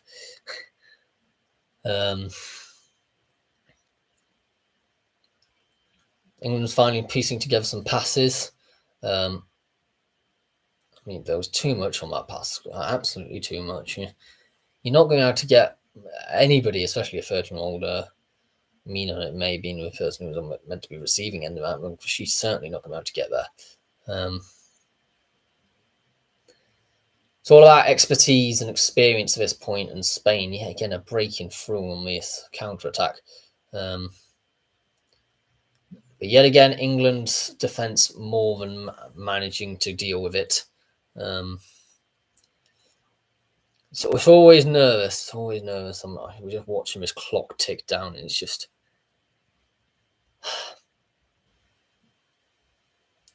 It's gone out for a goal kick, rather. Can you tell I'm nervous much? Probably shows.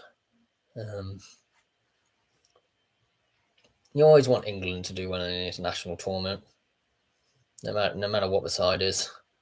The men's under-21s did us proud early on, and the women seem to have been doing us proud thus far. Some of the technical analysis that people maybe focus on this game, I don't think that's necessarily what I'm overly focused on. I think I'm just here to enjoy football. And sometimes I think you can overuse stats sometimes. Spain taking a throw in their own half.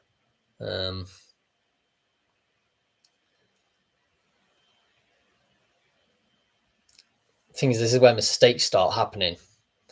And poor tackles like that. That's a yellow card for Hemp. Because she was never going to get that. And she's just gone and stamped on the number 6 for Spain's shoe. It's literally no reason whatsoever to do that there. To go for on Bon Matty. I mean, I didn't look like there was much contact, but there may have been a stamp. I'm not sure.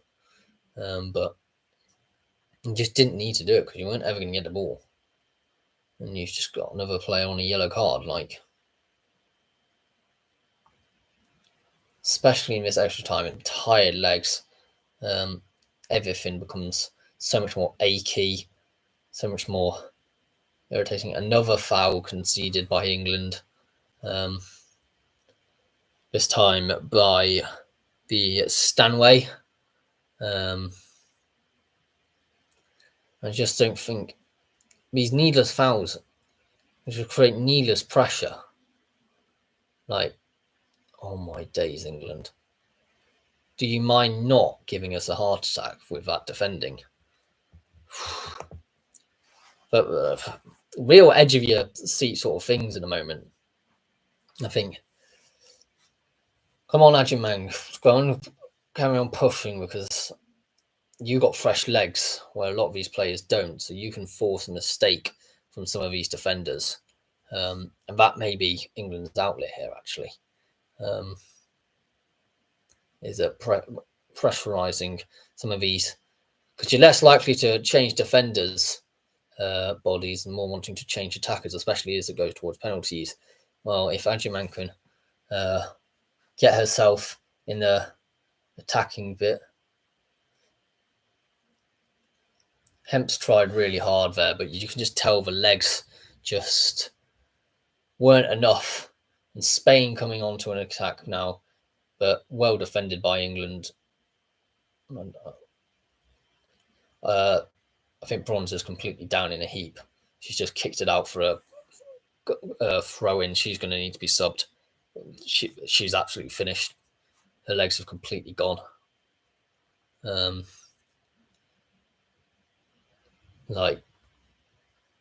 Because in that position, you don't kick out to the side for a throw in.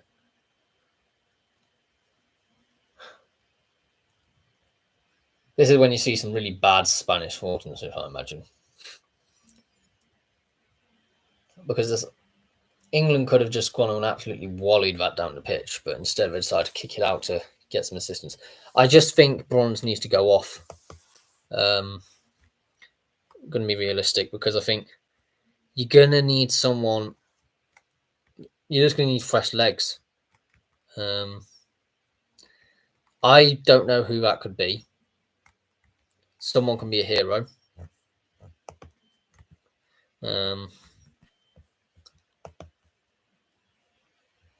At the moment, the number 3 is warming up, which is Neve Charles. She's the likely replacement, I imagine. So one position I think England didn't particularly want to have an injury because we're not well stocked in that position. But yeah, there's definitely going to need to be a sub there because she's not moving properly, Bronze at all. Which is a right shame because I think if she was fully fit, she would have been able to be a bit of a hero in this one. But Charles is given the opportunity now to prove herself to everybody. And I think we could well see good. See, look, they've just taken a throw in there. There's literally no sportsmanship on that. Like, traditionally, if someone's injured and they kick the ball out for because they're injured, then it's normally well, whatever. I mean, England just needs to switch on for this defence here because they've obviously had a rocked defence, and Hemp is actually doing quite a good job at defending there. Hemp's done a fantastic job at defending and managed to come away with a ball there. That is unbelievable how she's managed to do that. I don't know why there's some expectation amongst these women. Like, the passes they make, they're always like 10 yards ahead of where the actual player is. They're not that athletic. They can't get to the flipping pass that you're making so far ahead. Like, they don't have that speed about them to be able to do that. So you just give it to the opposition. It's just so frustrating. Know your team, you know. Know where your teammates are as well. Look up. Like, sure, if they were the fastest player in the world or whatever, like they could cover that ground very quickly, then sure. These players have just played 100 minutes of football. They're not going to be able to sprint onto the end of your balls that you've just pumped downfield. Pina out on the right-hand side. And that was a poor cross.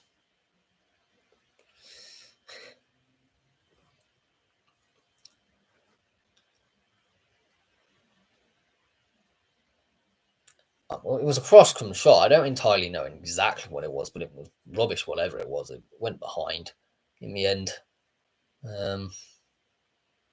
So it's a goal kick for England, which is perfect for all of us. Come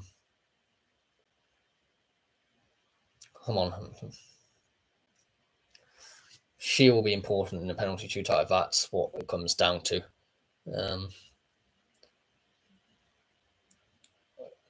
I mean, both goalkeepers have been good today. Both goalkeepers have been really good today. I think Hampton has been slightly better. Ajimang has surely been fouled there. On behind from Pina, who is moaning.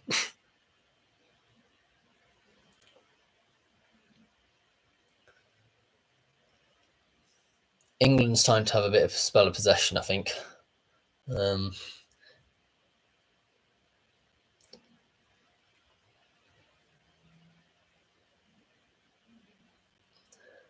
I know for a fact that Serena Wegerman would not have wanted to take Bronze off in that situation and made an attacking substitution instead. So we are definitely a substitute down from what we were intending to make.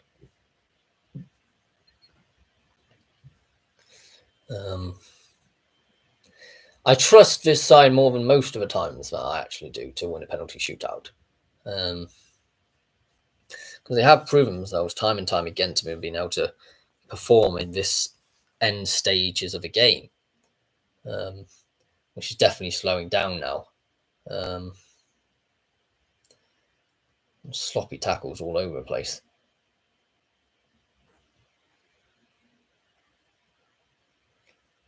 Hemp on it again. Hemp trying to find Ajimang here. It's just, the thing is, Ajimang is placing the ball there is completely fine if Hemp was there, but Hemp was the one which made the pass, so she's not going to be there. Wait, Bronze hasn't even been brought off. I thought Bronze had been brought off. She's still actually on the pitch. That's a interesting decision to say the least.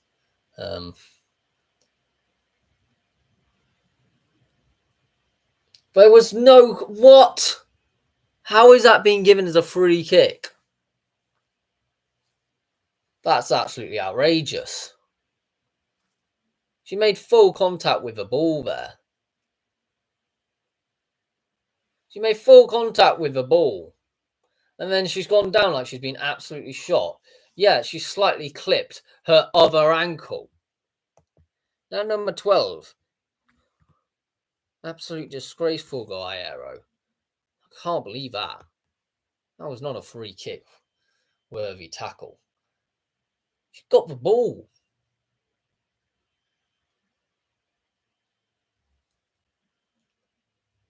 Now, what do you expect her to do in that situation? She's got the ball. She's trying to pull out the tackle, like, from going through. What are you going to do? Like, this is what I don't get, because nowadays, the tackling and stuff favors so much the attacking player, like the person who is allegedly tackled, which actually in the fact was actually a defender, but wasn't, like, I think anyone with actually two eyes will be able to see there wasn't anything that the person who Ajimang made that tackle could actually have done to prevent that from happening without not going for the ball in the first place. Anyway, Beth Mead applying a lot of pressure at the moment. Into the penalty area. There's a penalty. I think England have just conceded a penalty. I think Hemp has just been blocked off there. And, yep, hands behind by that number 14.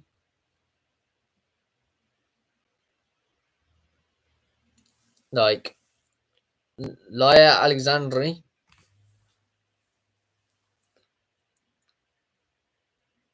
What? Just giving the other way. This is absolute scam. Who is this ref? There's 2 minutes of added time. I mean, two quite controversial decisions, I think, within a very short space of time there. I'm not a huge fan of that. I mean, the different angles made it incredibly hard to tell who was actually at fault. But I think maybe they went down looking for a penalty there. But can you blame her? 1 minute left of this first half of the two halves of added time.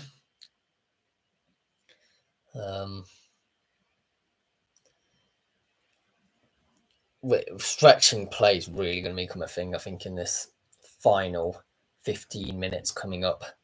Who has more legs and whatever, and we may end up going to a penalty shootout, which, let's be honest, was not totally unexpected, was it?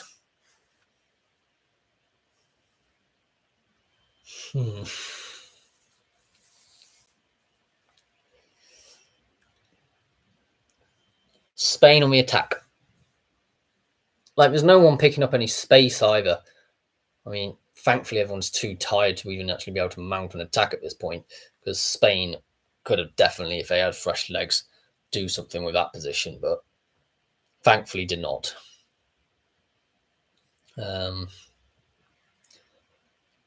England, yet again, showing that they can defend when they need to, which I think is the more important thing to highlight from this.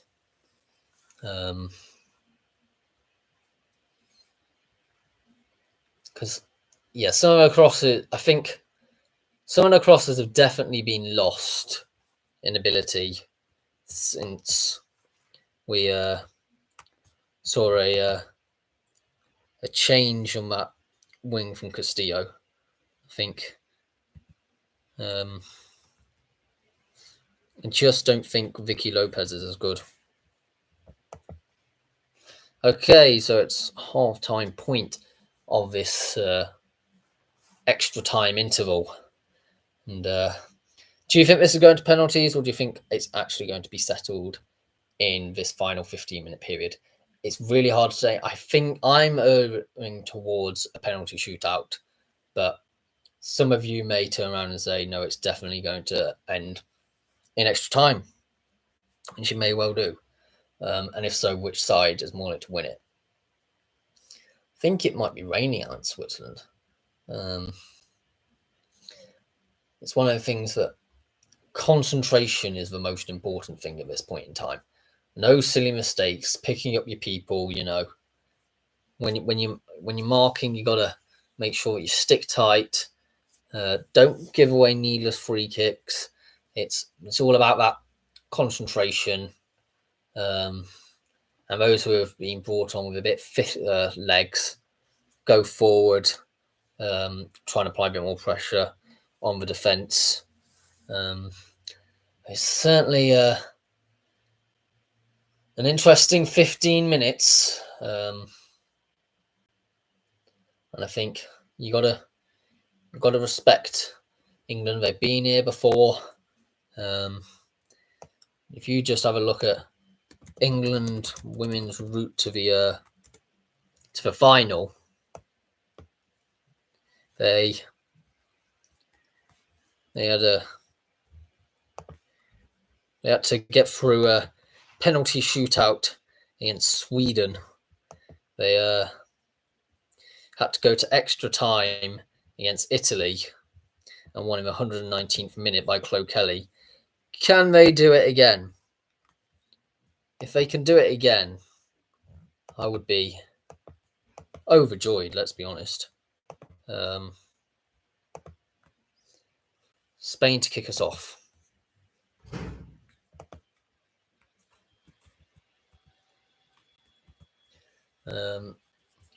They decided to go a bit more defensive from me off. A lot of it about conserving legs as well, I suppose. It's a big part of it. They're trying to push into England's box here. Someone needs to take up and take a charge of the defence. That's a poor shot. England can breathe from that one because that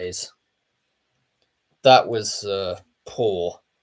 Going to be honest, this Parayuelo person, I don't think is that good. But actually, to be fair, she was not one at fault there. Actually, it was a rubbish shot by Pina. Pariuelo did a good job at holding it up. Actually, I just don't think she's been that good overall.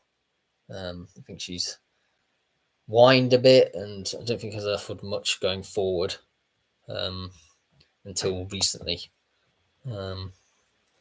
Throw-in for Spain, keeping it in their own half. I mean, Spain have had almost double the attempts of England. Well, over double attempts. They've had 21 attempts and England have only had 10. So the fact that England have actually managed to keep this level is a whole new testament to their defence. Certainly there's a free kick being conceded there.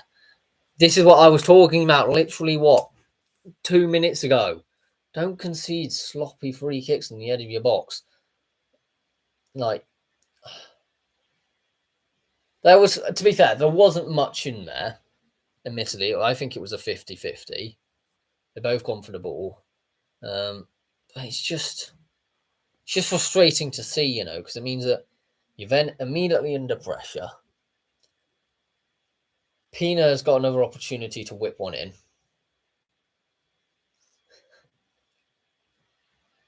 I mean, she looks so angry. I'm not entirely sure why, to be honest. She got a free kick. She just had a massive frown on her face. There's been a bit of argy-bargy in the penalty area. Free kick taken. And Najimang has managed to get there and clear that well clear. All the way to the other team's goalkeeper. So, wasn't the greatest free kick of all time. But for England, we'll be very grateful for that, I suppose. Purely by the fact that I'm supporting England. I don't care how bad that free kick was. Somehow it's come to the other end with Hampton. Was it an offside? It might have been an offside decision. If so, that would be a very interesting call to have made. England 119th minute winner. We'd love to see it again, wouldn't you? Absolutely would. And I mean, they're on the attack. They're on the attack again.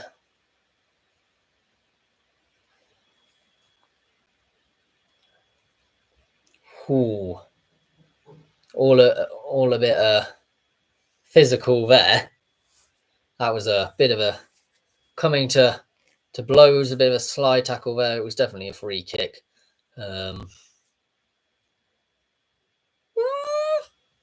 She jumped over her, so I don't think she actually made any contacts and just tumbled on the fall afterwards, which in any other sport would consider a dive. So, again, very controversial decision that. If you decided to jump over someone outstretching it, you can't then claim that you were fouled because you haven't had any contact. It's gone out for a corner to Spain. England's attacks have just not been great, and we're very grateful, I think, for our defence at the moment. I think the defence have certainly proved themselves to be actually England's stronger point in this game. They're really putting their bodies on the line, though, which is something you do love to see. I also love to see all the different logos and clubs and stuff which are on the England flags. Hampton saw that late and still somehow managed to make the save, so credit to her on that one. Whoever decided to stand right in front of a goalkeeper instead of picking up your woman, not a great move. I'm not going to lie. Who was it? I mean, it was a rubbish shot in the first place, but it was Williamson. Do not stand right in front of your goalkeeper. That is a textbook move of what not to do.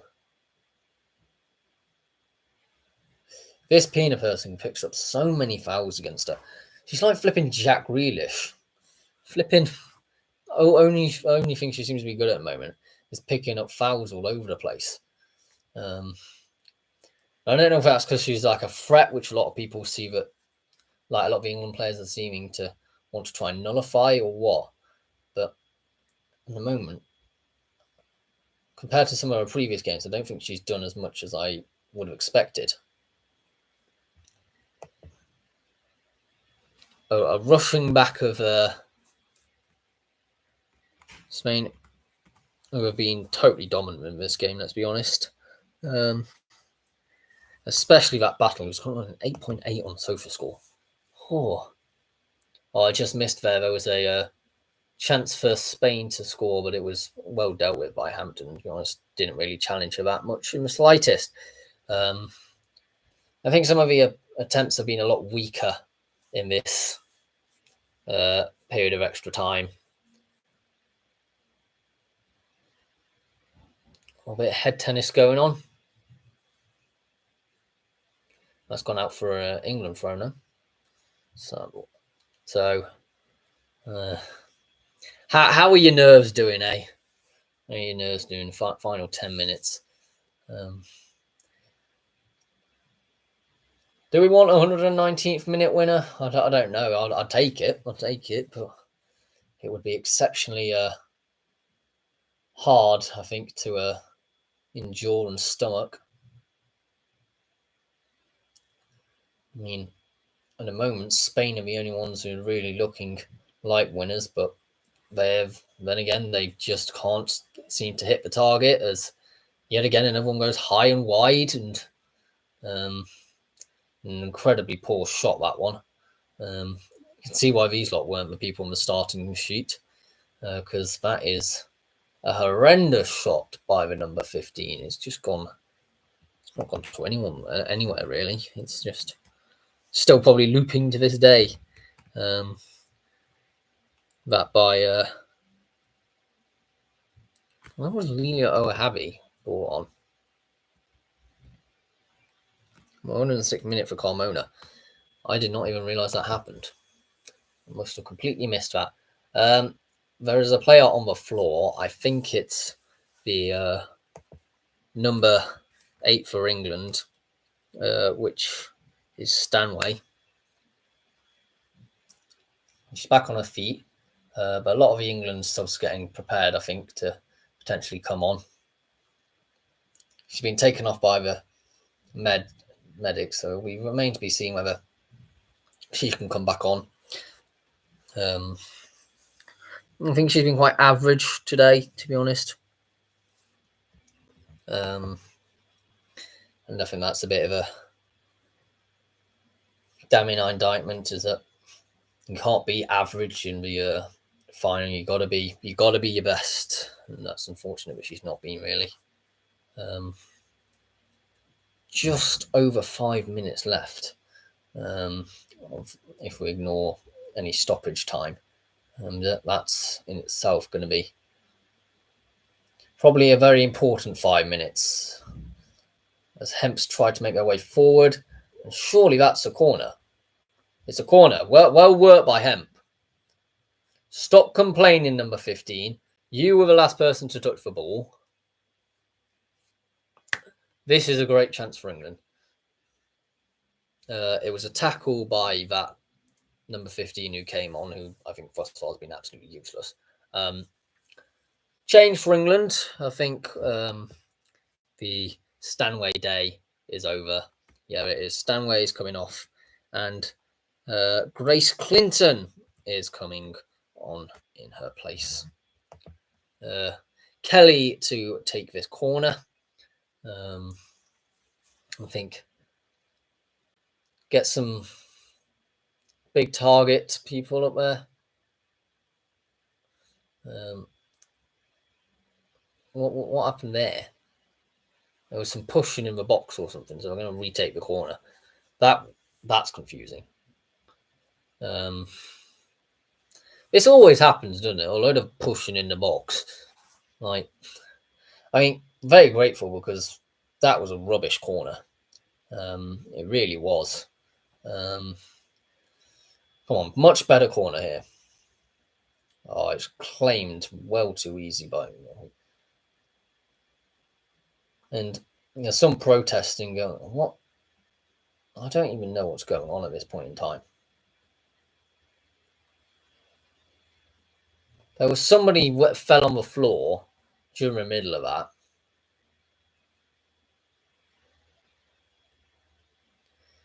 And there's a lot of holding and grappling going on.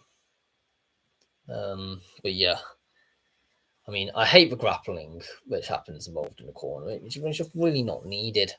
You don't need to hold on to your opposite number during it. Just let them go. Like, you can still man mark, well, or woman mark in this case. But that doesn't mean you need to hold them. Spain coming forward. England need to watch out because they're getting back to their sloppy gap ways. Okay, Hampton has done a great job at claiming that one. Where would we be if it wasn't for Hampton, eh? Where would we be? She has certainly excelled in this one. She's gone long.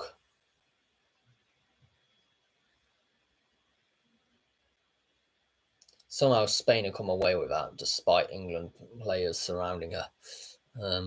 So just proving the sloppiness, you know. Spain are going to start lolloping around, trying to get free kicks everywhere, left, right, and centre. Because they're the ones who are going to be attacking ascendancy in the moment. So they're the ones who are going to benefit most from the free kicks. So one of them ones which you just hope England don't fall foul to too many times. Could have got an advantage there. Like, England just came away with a ball there, and we were completely free.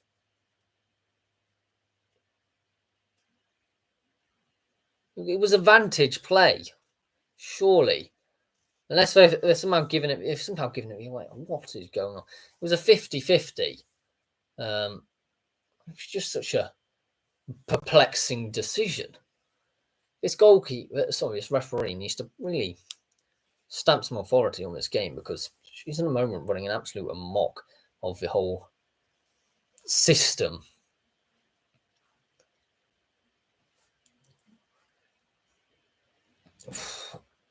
Getting into the final 2 minutes, or 1 minute and 30 seconds. We've been here before. We've been here before. And England have done it from this point as well, which is absolutely fascinating, so to speak. But I don't know if I want to. Not in the final, not like this. Not like this. Oh. Just concentrate, England. Just concentrate. That's all I can say. Like, going down, slide tackling people, it's not needed at that point in time in that space. Thankfully, it's not giving away a free kick, but just, come on, close the gaps, close the gaps, close the gap. Like they say on the British transport, please mind the gap. Like, just enact that in practice, you know. It's just so nerve-wracking, you know. Every decision at this point is every single thing. Is you've got fatigue, you got achy legs. I know that because I ran for 2.5 hours or so yesterday doing 20k. Like, not yesterday, but a few days ago, but it was absolutely killed. 2 minutes left of stoppage time, and like, your legs do start to absolutely feel it at probably about 2 hours, but they do also have a higher base level of fitness than me. I will guarantee you that. And I can say, as a matter of fact, that Spain have been the better side. But if England come out and win this on penalties, I am not complaining. Well, if we can win it now, that would be great. You can't blame me for that. That would be a incredible way to win it, but well claimed by the Spanish keeper. the nerves are affecting us all, I think, and it's already 7:30. It was one of them ones that I'm kind of glad that I'm not doing much this evening because it's been going on for a while, this game. I mean, he's got England ladies, so of course it was going to go to extra time and penalties. Let's be honest. It was got about 30 seconds left, and I'm going to go to penalties, and it then becomes they're going to be checking the penalty lists, aren't they? At this point in time, what order are you going to put people on? All these thoughts which go through your head, and then final 20 seconds. They just need to see it out to make sure they actually get to it, because this may be the final attack by Spain here. You just need to defend this, England. Come on, England. There's so many Spanish attackers. You got to get it out. Come on, it's been 2 minutes. Blocked away. Come on, blow the whistle, ref. Right. Right. Penalties. Do we want them? Do we not? It's hard to tell. I can tell everybody's thinking England penalties are not great. But that's in the men's team. In terms of the women's one, we have experience for penalty shootout. This competition, Spain do not, and we won that one. So,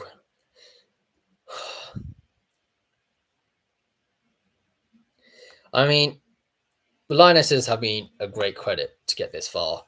I think the referee has been a bit poor. I think there's been some proper dives. It really quite embarrassing. But yeah, let's just say that there's a lot of research goes into penalties in these tournaments. I'm sure anybody who has watched international football for a long time knows that. A lot of research in terms of which way the goalkeeper dives, which way the players are most likely to shoot and stuff. It's all very nerve-wracking as well. I don't want to be in this same situation as we were when Marcus Rashford and Saka missed theirs. It was so difficult that time. You just got to be 100% focused on the task ahead of you. You know, nothing else matters, right? Yeah. You can't be distracted, and obviously it's quite a difficult situation. There's a lot of pressure. Most pressure that a lot of these ladies will have been under for a long time. It's in a final. You know, I mean, we talked about England having experience in this before, but even so, I mean, I'm assuming that Hampton's going to be the person who's the goalkeeper. She's impressed today, so I'm just hoping that that some of them good saves will come back and cheer her up.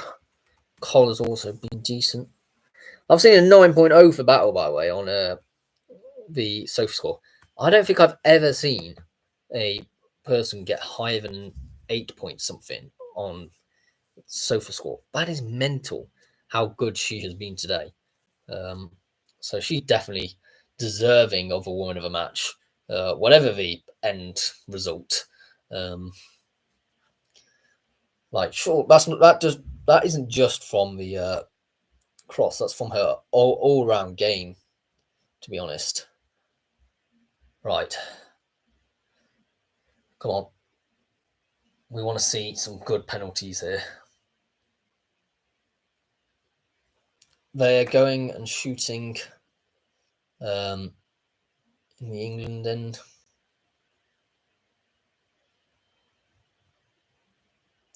And I think England are going first. Right. Nervous, very, very nervous.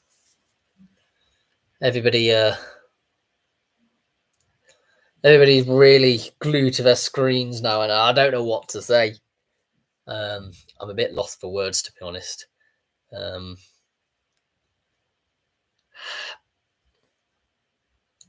I've had penalty heartbreak in the past, from Derby versus Barrow to England in the World Cup. It's been here before. Oh, no one better be playing 3 lines on my shirt right now. I'm telling you now. If you are, you've cursed us all. Oh, it's so nervous. Obviously, there's all these sort of change rules with penalties. Oh, the long step. England to take the first penalty. England, come on. Beth Mead to take it first. England's veteran goal scorer, who has been around the setup for ages, Beth Mead. Hasn't had the greatest game today, but put that all behind her and bury this penalty. She scored. Right. England have an advantage. She sent the keeper the wrong way. She did have a slight slip, to be honest, so we actually managed to convert that. It was something else, but we take the advantage. We take the advantage from Mead. Hampton, come on. It'd be what's going on here?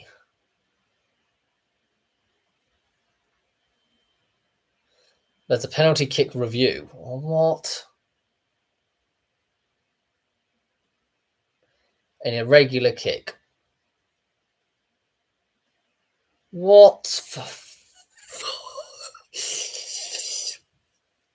So they called out for an irregular penalty review, and then she's gone and missed. Flipping's gone and save the follow-up.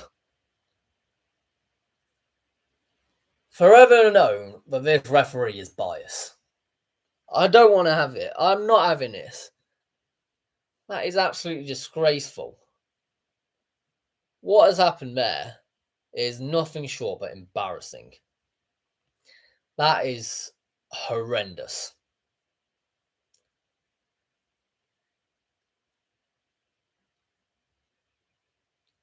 Well, we just need to hope in Hampton now, because I'm sorry, but that decision from a referee.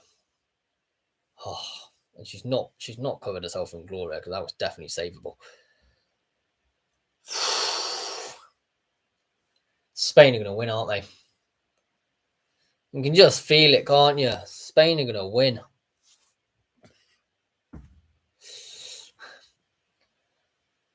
Kelly, I think, is over it here. No, it's not Kelly. I think it's Williamson. Yeah, it's Williamson. Flipping heck.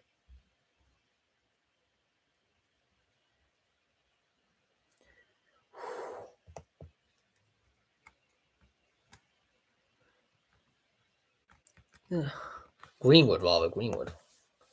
I can finally get a name right, and she has scored. Thankfully, Greenwood has scored.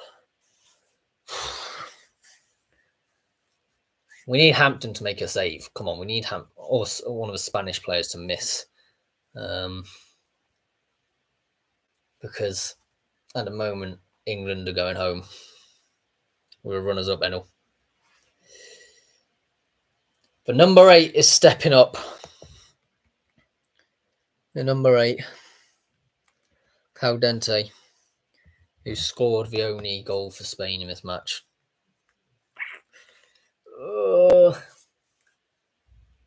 It's not got a good feeling. Great save, Hampton. Great save, Hampton. The belief's back. The belief's back. Come on. Come on, England. I mean, it's been a pretty poor penalty shootout so far, but great save by Hampton there. That's.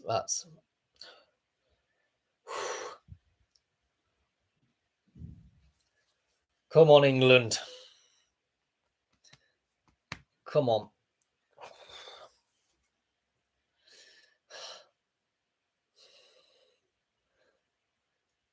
Number 3. That Neem guy who came on, Galford came on. Has packed it away, put herself as a legend, sent Neem Charles, well done. Sending the goal kick completely wrong way. A great penalty all round. Great result in that one. Come on, Hampton. Give us the advantage. It's for number 6 for Spain going up. Bonatti. And she's a midfielder by trade. She's been quite decent this game, but she looks quite laser focused. Come on. Another save. Get in. Get in, Hampton. Right, come on. Come on.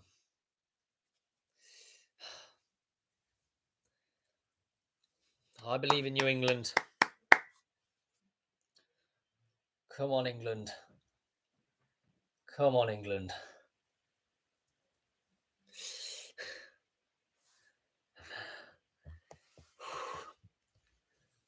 Bit of a risky move, I'd say. Putting on Williamson, but Williamson has had an absolutely phenomenal game, so hopefully she can continue that form in this penalty shootout. No! Why would you put a defender on penalty taking duties? We have 4 attackers. We have 4 attackers and you're putting a flipping centre-back on. What has possessed you to do that? Oh, that's a horrendous call. Right, come on, Hampton. Make yourself big again. Make yourself big again.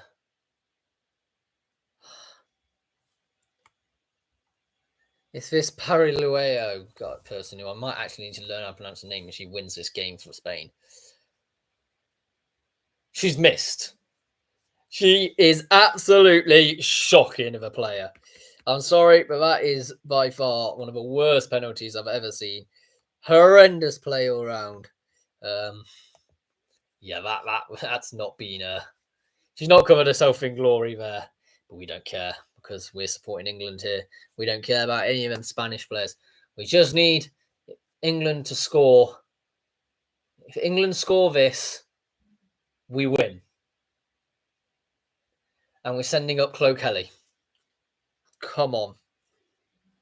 Come on, Kelly.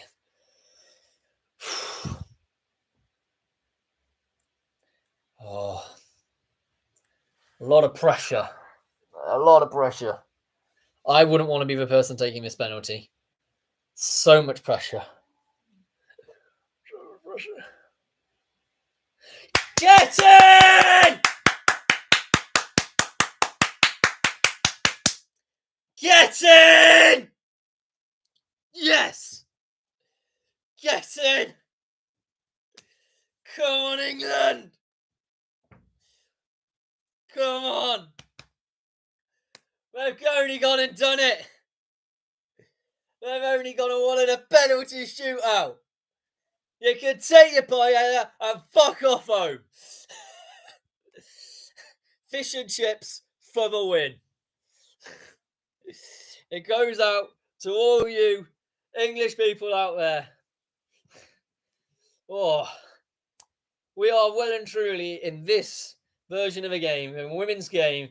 There's no doubt that England are one of the best teams in the world. Absolutely no doubt about that whatsoever.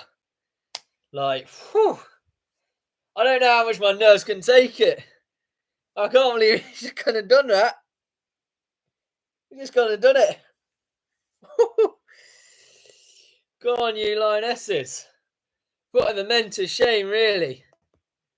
Oh, let's go through the England squad here. Starting off with Hannah Hampton. Made herself a Lioness legend. 8.1. Best player in England's team. Then penalty shootout. Absolutely amazing. Absolutely quality. She saved loads. Word. I'm feeling fine. Oh. Guitars never seem so good. So good. You'll get some to drink. Yeah, in a minute. I'm live. I'm live on YouTube, mate. Let's go spa. We're going to get something to drink in a minute. As you can tell, me and my flatmate absolutely having a whale of a time. Oh, what a moment. What a moment. What an absolute moment. So yeah, as I say, 8.1 for Hannah Hampton. Absolutely legendary. Chloe Kelly, 7.7. Absolutely amazing. She's been by far the best outfielder that England's had. Scores that winning penalty. Replaced the, quite frankly, dreadful James, who was on a 6.3. And you can tell why. She will go down as one of the greatest players to play for England for all time, really. Absolute incredible player. You're saying 7.5 Williamson? Yeah, she missed a penalty, but I don't think we'd even got to a penalty shootout if it wasn't for her defensive attributes. Carter 7.1, Greenwood 7.2, Bronze 7.0. Great defensive duties. I think defense has well and truly won this one. 6.9 for Stanway, not great. Walsh rubbish at 6.4. Toon 6.8 and 6.5 for Hemp and 7.2 for Russo. I would have liked seeing Russo take a penalty. I honestly think she would have done good. Agyeman wasn't even given a chance to take a penalty, 6.7. Beth Mead 6.4. Yeah, maybe hang up the boots, on the international stage. 6.7 for the new child, someone I'd never heard of before, to be honest. Has only gone and scored a penalty on the final. Just quickly to go through the Spain team, but no one really cares about them. 8.0 for Coley. Okay, yeah, was a decent goalkeeper. And I'm sorry, but that dubious decision about that penalty for Mead. We can forget it. We can forget this rubbish referee. Put her in the past. It doesn't matter. Coley may have been an 8.0, but so what? 9.0 for Battle. It's one of the best players I've actually seen in years, to be fair. Paredes, 7.4. Alexandri, 7.2. Carmona, 7.5. It has been a well and truly great defensive work from Spain. And I would actually say, condolences, they have been the better team. Benatti, Gallardo, both great midfielders. Pateas was stupid. Only waste of time. Caldente, good player. But she missed a penalty, so it doesn't matter. Castillo, 7.0. Gonzalez, 6.6. That's where really Spain have been let down. 7.1 for Pina, 7.5 for Vicky Lopez. Pereiro, 6.3. She had the worst penalty I think I've ever seen. And Ohawabi, a 6.7. But, whew, we won. We won. Get in. I'm so happy. I mean, there's few other things that beats seeing a national team win a tournament. I mean, no matter what it is, men, women, under 21, seniors, it makes you happy all round, doesn't it? And this team just continues to impress, continues to break records. But I mean, I'm going to celebrate the night, Go and enjoy yourselves, everyone. Go and get a drink. Go and have a fun time. Don't do anything too stupid, but go and have a good night. I'll catch you all tomorrow with my League 2 predictions, but I'll see you all later. Goodbye for now.